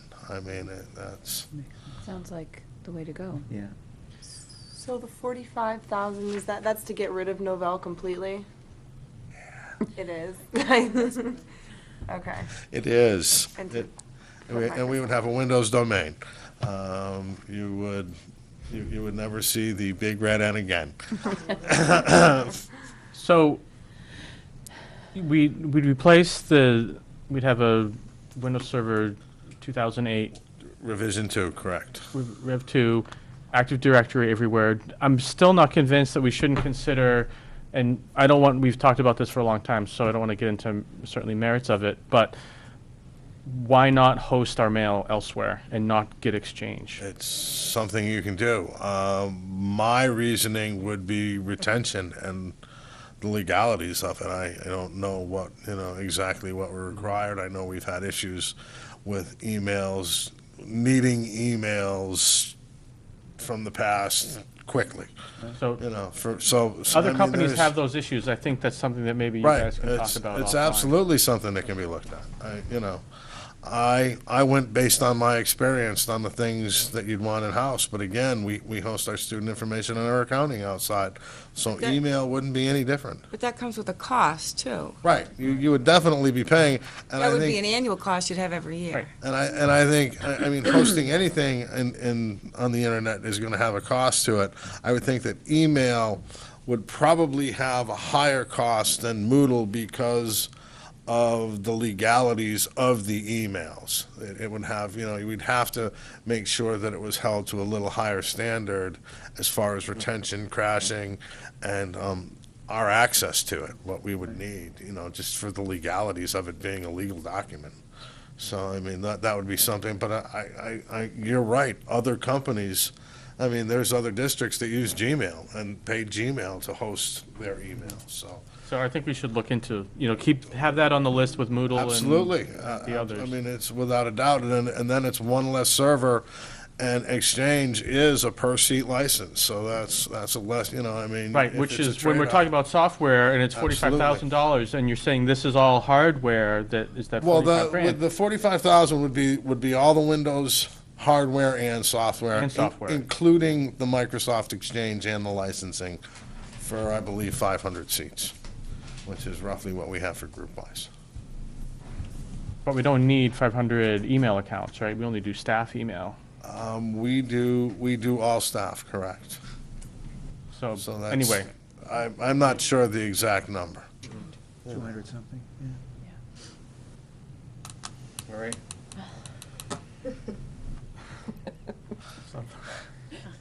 This is fun for some and not for others. I say to Dan, someday this will just be a bad memory, Yeah. but it's just not. I'm just glad the clock's behind me. I mean, I don't know your position. You've had a lot of people with,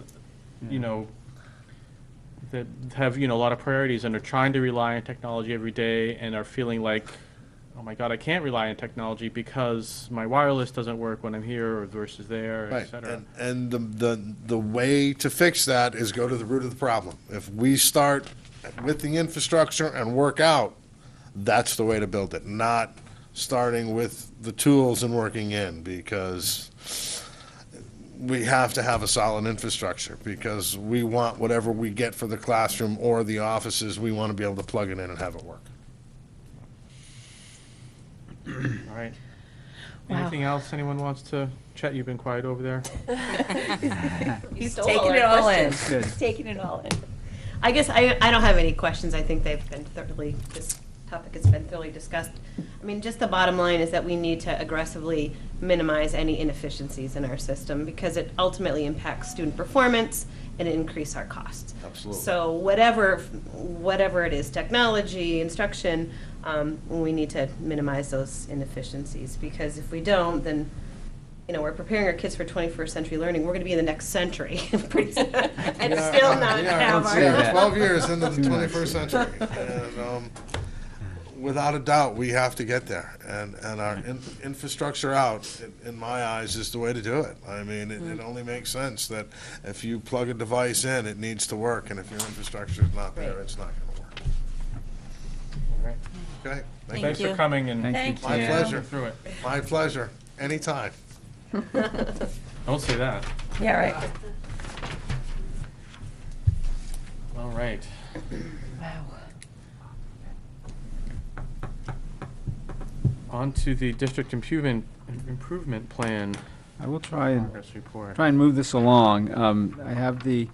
I provided you with the progress report, and promised you that I was going to have the updated version, and I don't have that for you. I just ran out of time and didn't print it up. So there is some information here that I'll email it to you as soon as possible. But in this improvement plan, as you can see, and folks at home, we have over 50 different objectives that, as a district, we're trying to move forward on, and I think we have some good progress to report in a lot of areas, and other places you're going to see as you go through this, we're hindered, and many times it's because of technology, and it stands in the way of doing certain work. But just to highlight a few that I'm particularly want to bring to light. Number two, finalize, distribute, and implement math non-negotiables in grades 6 to 8. I mean, you heard Pat saying today the junior, senior high math department was there today working on it. It's just something that we've really focused on heavily and I think have done a very good job with.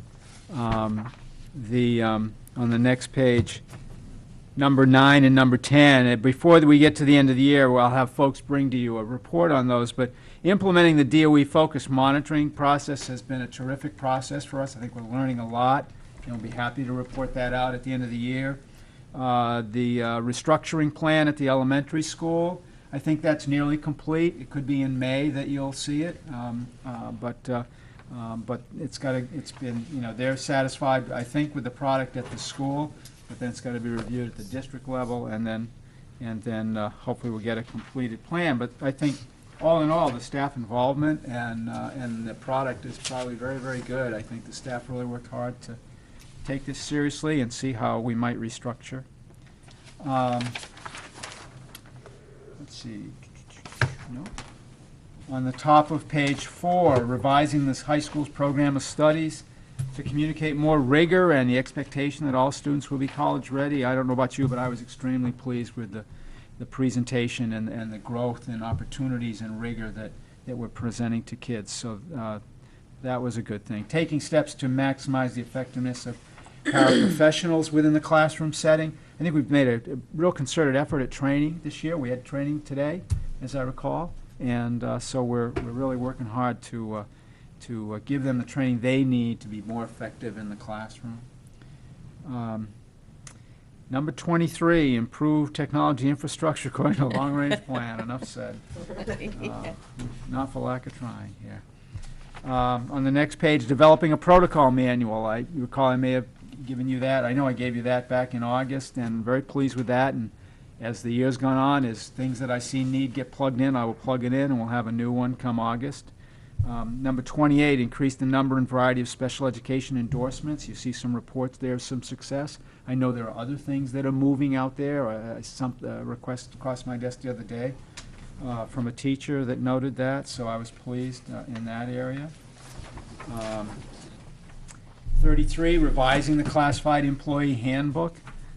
That's something that's nearly complete for next year. We certainly completed it this past November, the first edition, and now we're just tweaking it with some new things that we'll have one done by the end of the year and be able to make that public.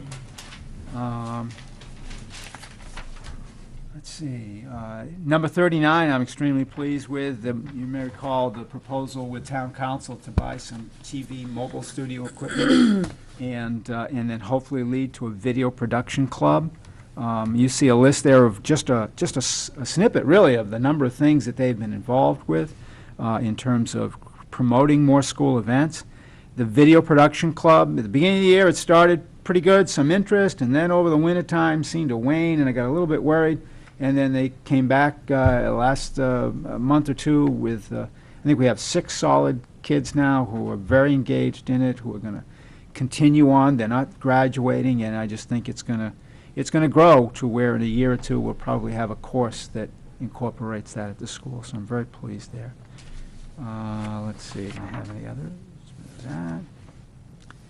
And then 47 and 48, developing a preventative maintenance plan. We've got a draft in the works that we expect by the end of the year to have finalized. We're going to work with staff on that and then show you what that looks like. It's really one of the things that's really important when we go to apply for a building project is to have a long-range preventative maintenance plan. And so we're certainly targeting that. Implementing tools for schools.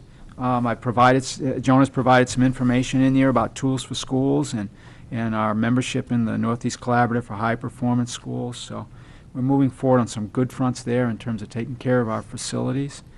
And then lastly, something that we've talked about a number of times, developing and implementing new strategies to improve the quality and participation in the school lunch program. And it's been exceptional, and I expect it will continue to get better even. So. Happy to answer any questions, but I wish I'd brought the other version. I'm sorry I didn't, but happy to answer anything else that you want me to. Can we make this readily available on our website for people to see? Usually we do. I can't remember if I've posted it. It's been so long since I looked at it. but- It just struck me as, Yeah. you know, a way to keep the community informed of all Yeah. the other things that are going on behind the scenes Right. that are being done throughout the year to show what Yeah, progress we're making. I will do that. I will do that. Again, I've got an updated version, and yet I think I've probably got 2 more pieces of information to collect before I feel like it's a complete progress report, and then I'll do that. I'll get it out to you Yeah, I and I'll like make that it idea. public. Thank you. Okay on that? Okay. It's a massive to-do list. Yeah. It is, but it keeps us focused, and, we bring it up every now and then and see where we are. We know we're all working on them, but it's nice to see the kind of progress we're making. so.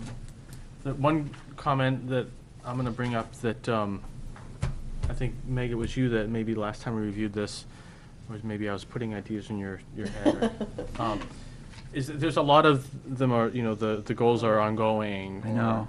If we can, find a metric or an interim, milestone Right. as much as we can for some of those, it gives a little, you feel like you I know get you it, and I remember, there. I don't, believe me, I didn't ignore the comment, and I tried to put dates in where I could. Yep. I didn't. And I tried to put dates in where I could, and yet it just, Some of them naturally need an ongoing, they because just do. Yeah. there's no finish There's line. no end to There it. isn't. It's just No. constantly Yeah. developing. But if we can find a metric for, it was the last thing talked about, so I'll pick on it, regarding the school lunch piece, find some metric about participation rates, that's, Okay. a goal, and stick it in Okay, there. I see what you Some mean. sort of Yeah. percentage, or, I like that. Yeah. so you feel like you've got some interim success. You're not just going, yeah, we're still ongoing. You can say, oh, well, actually, we're, Throw us a bone, Jim. Okay, okay. but it's an overwhelming thing to attack, given the depth and breadth of it, so. But I think we are knocking some things off. I mean, I expect next year's plan won't have quite so many as we have, which is a good thing. So we're ticking things off as we go. Excellent. All right, Check that off. district improvement plan. That's what we just did. Sorry, yes. I Any was just signs? thinking. Are you my going head. backwards now? No. I'm not going to do This is that. not a short night tonight. Yeah, right. It's probably mostly my fault. Committee assignments. You should have found at your place the list of assignments, which is my culmination of conversations that I've had with folks, and if no one's come at with me with daggers yet, so I'll take that as a endorsement of that. So one item of note is the Budget Committee is anxious to get an early start, I think probably earlier than ever, this year, especially since typically we haven't even had our election yet.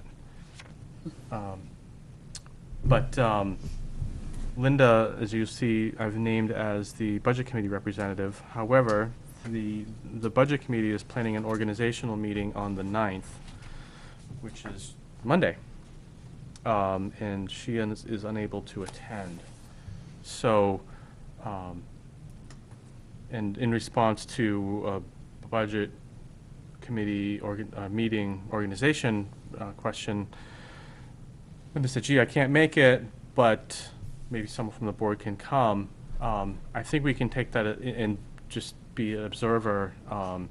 But actually, there's room in the state law for someone else to participate in that meeting. RSA 32:15, paragraph 1B indicates that the board can choose an alternate member to participate at that meeting. So, it's being their organizational meeting. I don't think they're going to have another one probably for several months. I think it's important that the board be represented there, and I'm happy to serve in that role if the board approves. So with that in mind, I'd So moved. entertain a motion to nominate someone to represent us. Yeah. Oh, go ahead. I'll make a motion to nominate Cliff Chase as the alternate to the school board budget committee rep position. I'll second that. Any discussion? Is it just for clarification, just for that one meeting, or like if Linda can't go to other meetings? Yes. She's pulling you in. I didn't. Look at her face.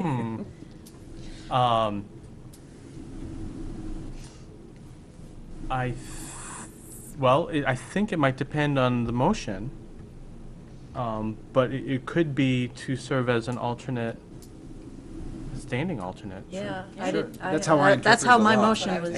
Was that the was intent of your motion? crafted. Are you sure? Yeah. That's I exactly mean, what she meant. honestly, I don't anticipate Right. not making other meetings. never It just know. happens. good. Yeah, things come up, but, you And know, more than ever, I unfortunately, really think we need That's an important voice of the position. school Yeah. people at all times. Yeah. Yeah.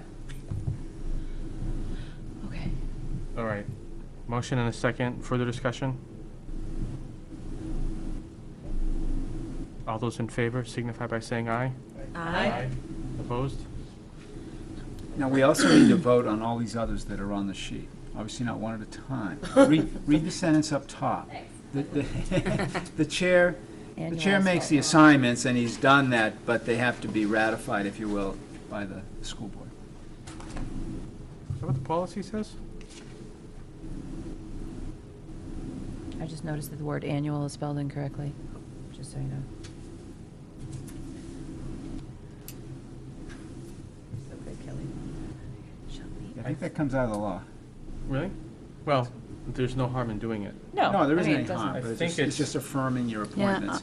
I'll- They- you know, I'll make a motion to accept the committee appointments as presented. A second? Any discussion?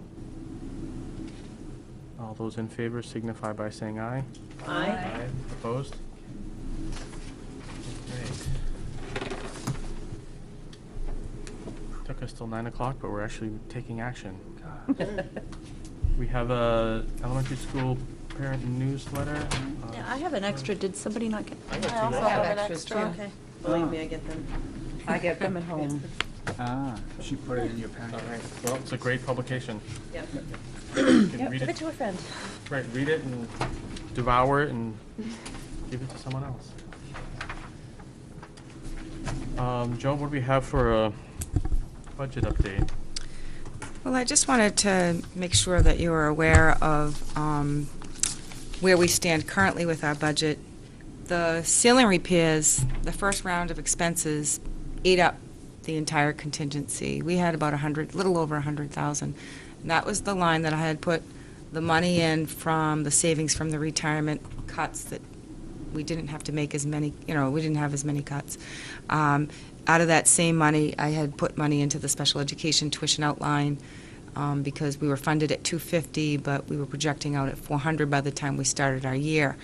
So I found out yesterday that the total cost of the project is going to be $197,000. So I'm still looking for almost $100,000.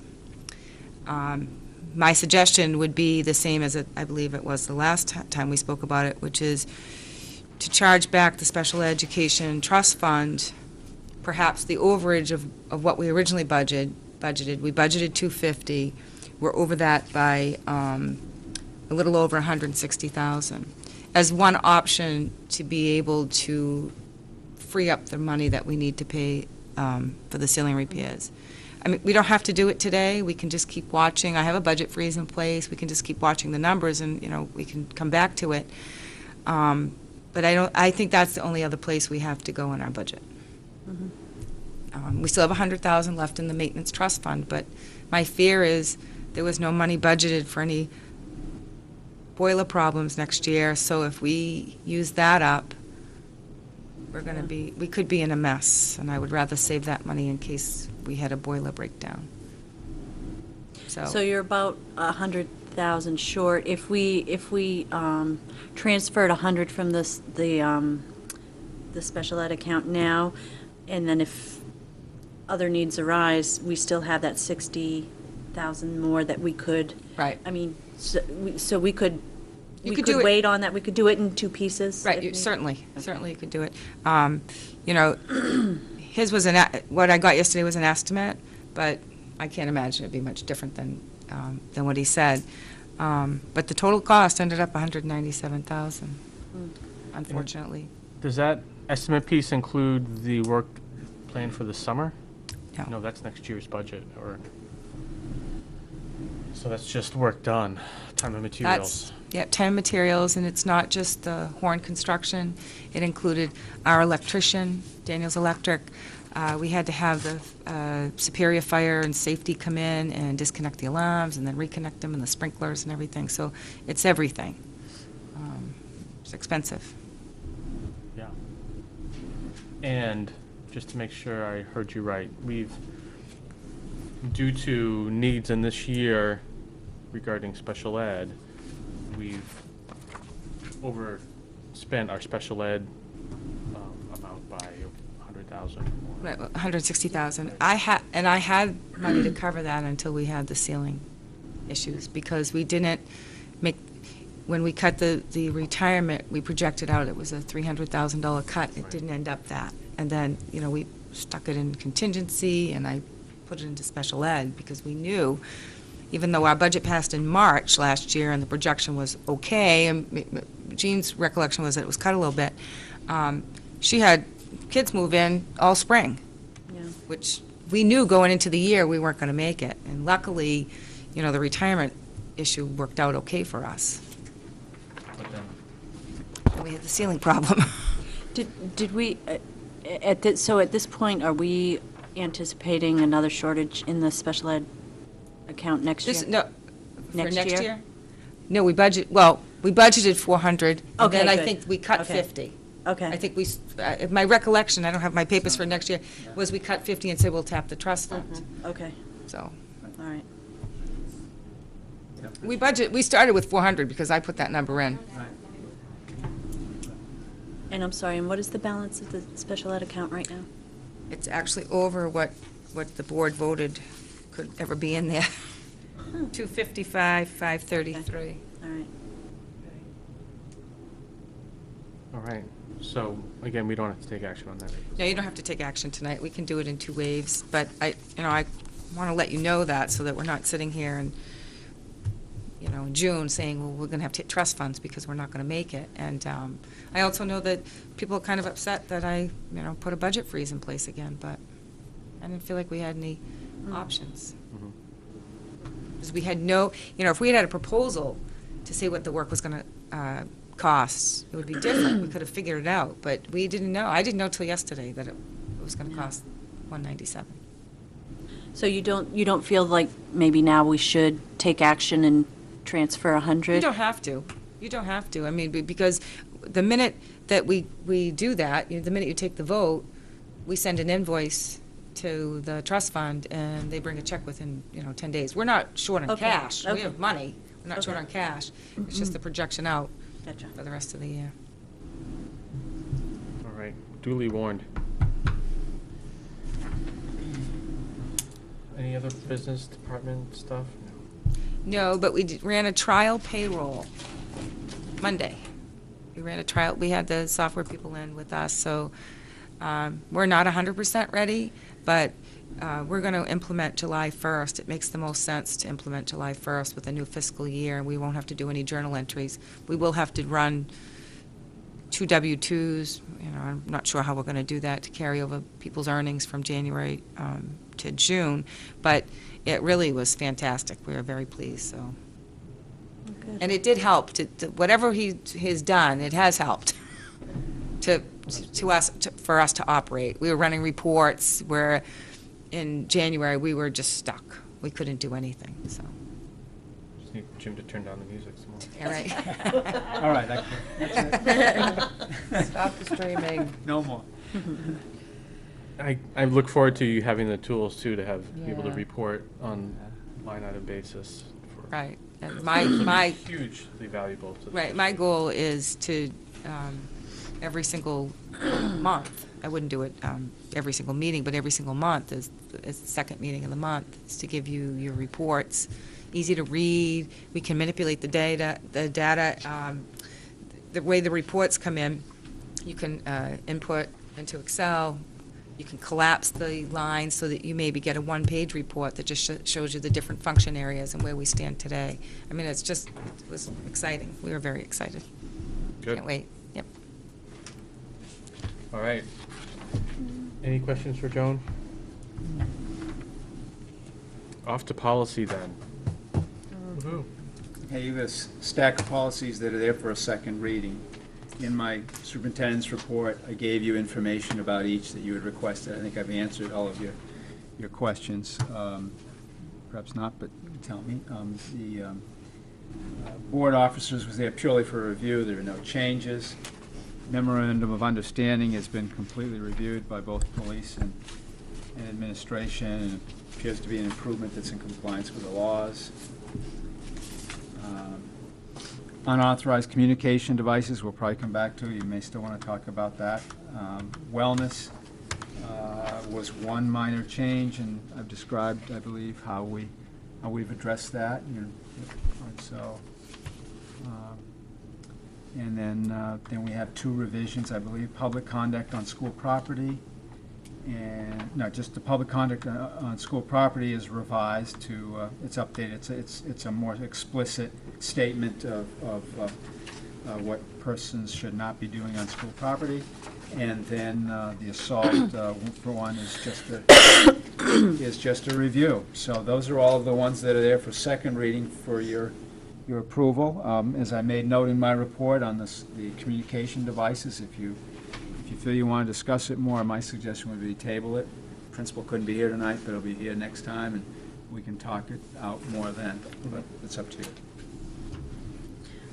Would anyone be opposed to my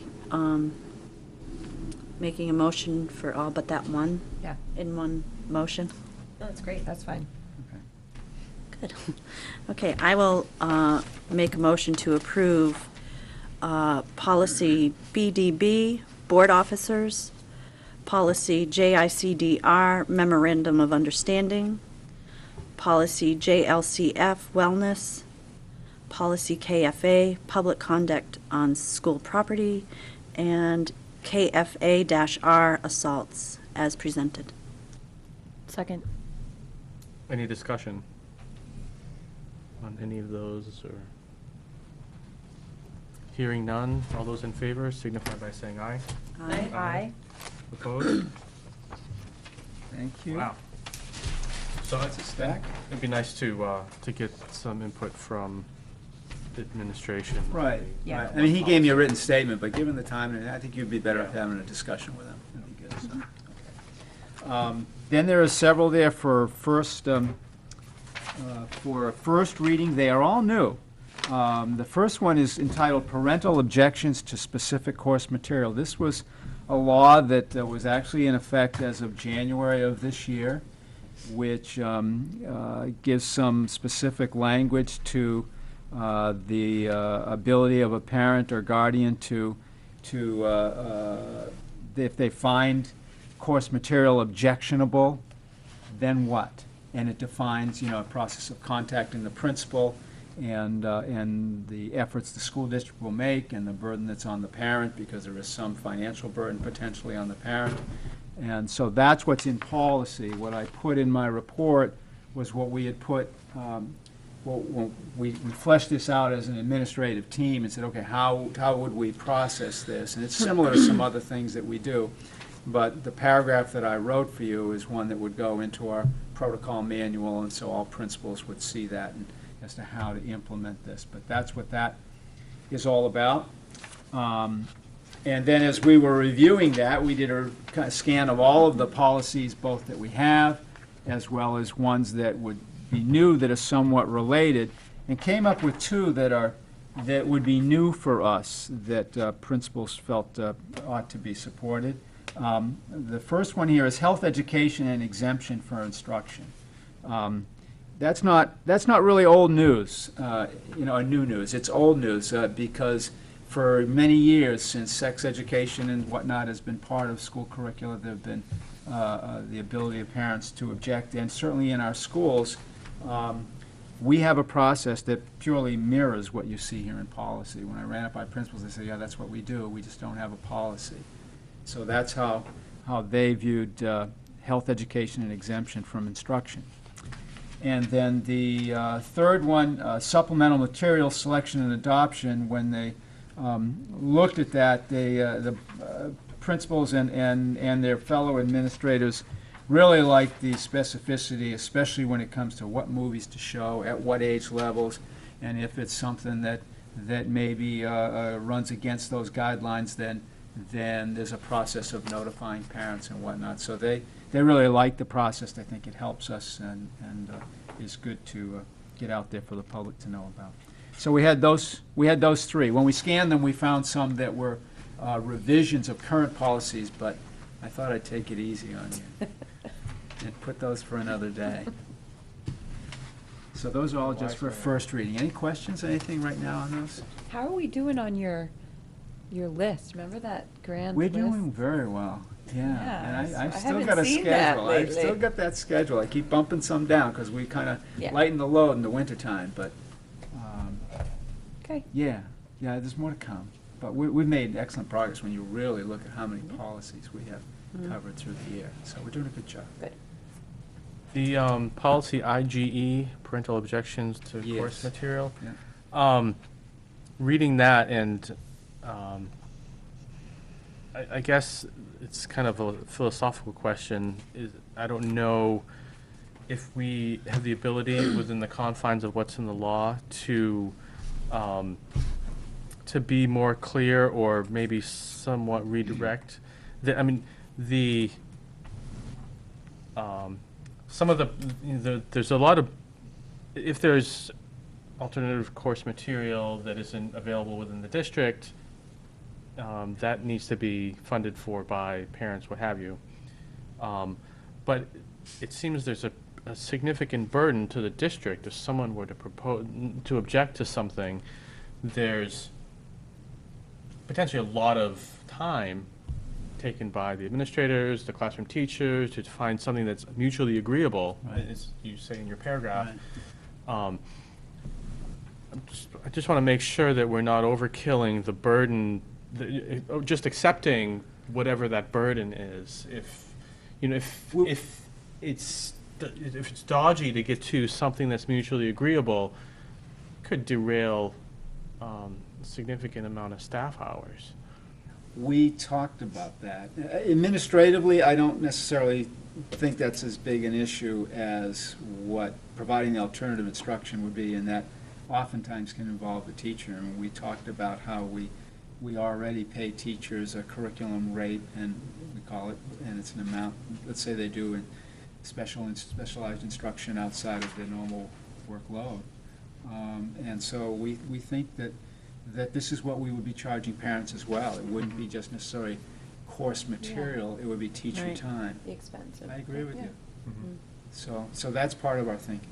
But you see the administrative piece of it is a smaller. Yeah, I think so, because there's just this initial communication, and then it's sitting down and negotiating a suitable arrangement, and that's obviously done in concert with what the teacher would see as suitable as well. Mhm. But to me, it's more the implementation that becomes the time-consuming piece. Hopefully that's something, the meetings to get to what we're going to do differently, or what will satisfy the parent, that shouldn't be a burdensome project. But doing the alternative instruction, if a teacher has to be involved in that, then that is outside, as far as we're concerned, that's outside of their job, and they should be paid extra for that. All right, thank you. And then how can we force a teacher if, like, under the collective bargaining agreement, if it's outside of their job? Or does that fall under Well- other duties assigned by the superintendent? Well, I think everything's going to be unique if we get this at all. Yeah. But yeah, it may not, the teacher can't do it for whatever reason, then. You get another teacher then that the wants burden is to try and find another teacher, and, I think, when you look at the, yes, there's some burden on the school, but there's also a burden on the parents to help find solutions here too, so.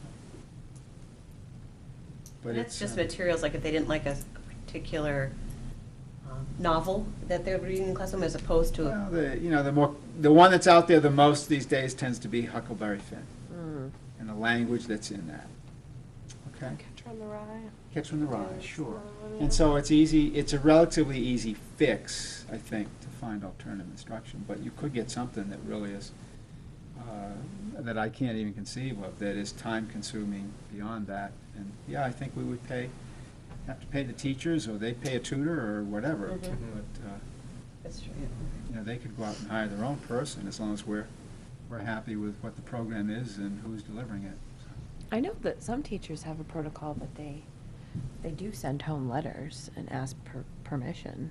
My daughter has in her English class that, you know, they're reading Sure. they're reading this book and it has a couple of these types of words in Right. it, and so that's good that we're already reaching out Right. to parents and trying to let them know what's going on. I mean, and I guess in that instance, if a parent said no, they can't read this book, then she would have had to find something different for them to read in that regard Right, anyway, but- so. So now we've got a policy. Yeah, so that we can fall policy back that on. governs it, Mhm. right. All right. Any other comments on any of those first reads? I did have one, just quick, is there a legal reference to policy IJK, or is it just something that you guys made up? Where are you reading? Supplemental materials selection and adoption, because generally you put like the legal references on the bottom, like the RSA.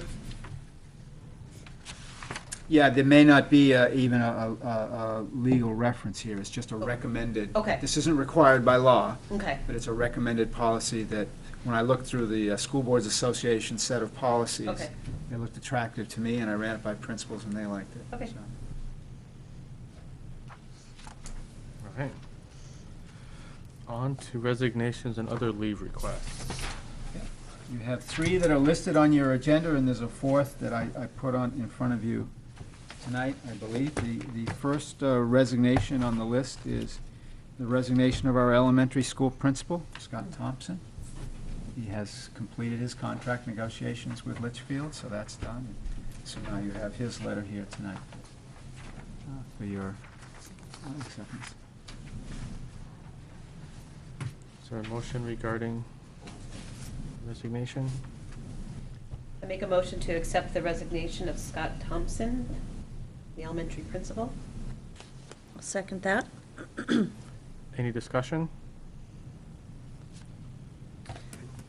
I'd just like to thank him for his service. Yes. And I think it's wonderful that he can leave on the high note of the AYP scores from the Yeah. elementary Yeah. school.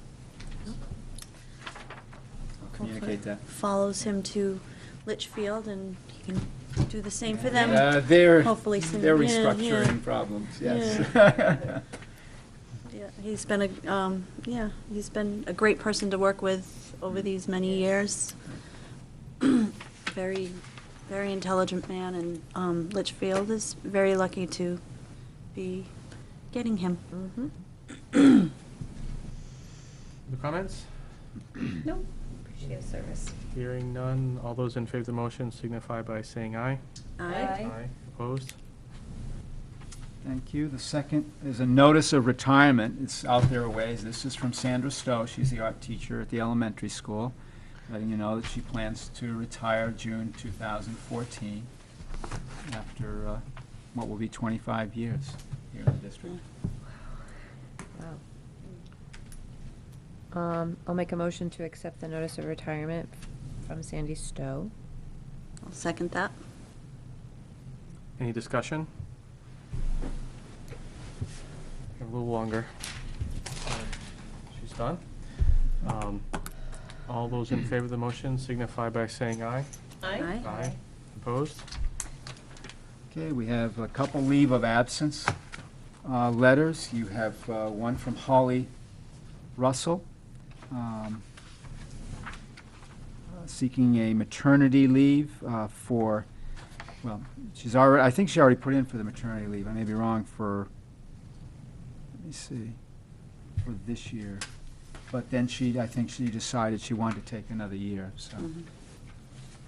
Or is that Lindsay Beardsley?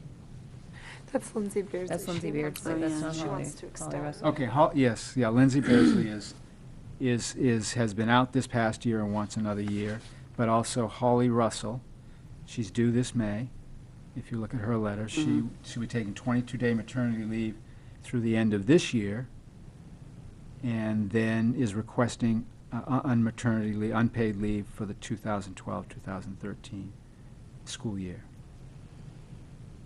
So that's all, so it's the end of this year and all of next year.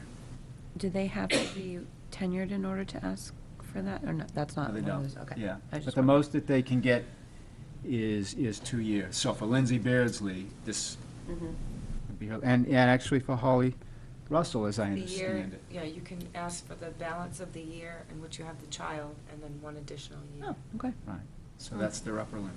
okay. I make a motion to accept the leave of absence for Holly Russell for the 2012-2013 school year.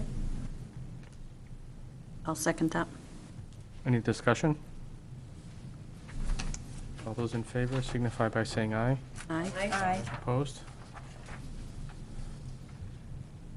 And Lindsay Beardsley. I think you have to Yeah, you approve know what? both. Yeah, I'm sorry. The We should maternity probably. leave and then the Oh, I'm sorry. following whole year off. Okay, so I did the year. So You did we'll the Yes, back year, right, yeah. maternity leave. Okay, and then I make a motion to accept the maternity leave. Sorry, I'm looking at the wrong The letter Ma- now. May 16th to June 15th. Thank you. Yeah, that motion. And I'll second that. Sorry about that. Discussion? No. All those in favor signify by saying aye. Aye. Opposed?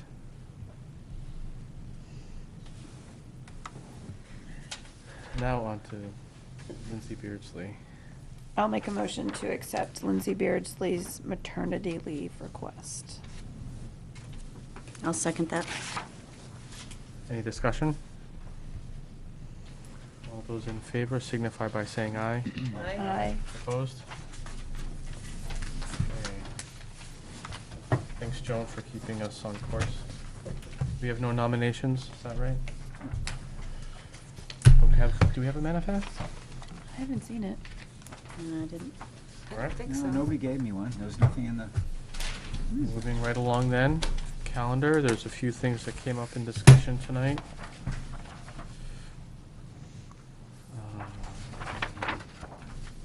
Anything else that needs being highlighted? The PTA auction is what? The 11th? The 11th of May Yeah. at 6:30 PM at the elementary school. The alumni dance at the Rockingham Ballroom is a week from Saturday, the 14th, and the same day as Project Graduation Bingo is 11:30 that morning. I just wanted to put in a plug for Project Graduation. I know that this has been a very difficult year for them, fundraising-wise. So I highly encourage parents, especially parents of former graduates, to attend their bingo on the 14th because they really need all of our support. And it's a great, fun time for young kids too, so come on over. All right. Okay, any other calendar items? Okay, we have need this evening to go into non-public session. Under RSA 91A:3, paragraph 2D and E. Any motion regarding that? Make a motion to go into non-public. Second?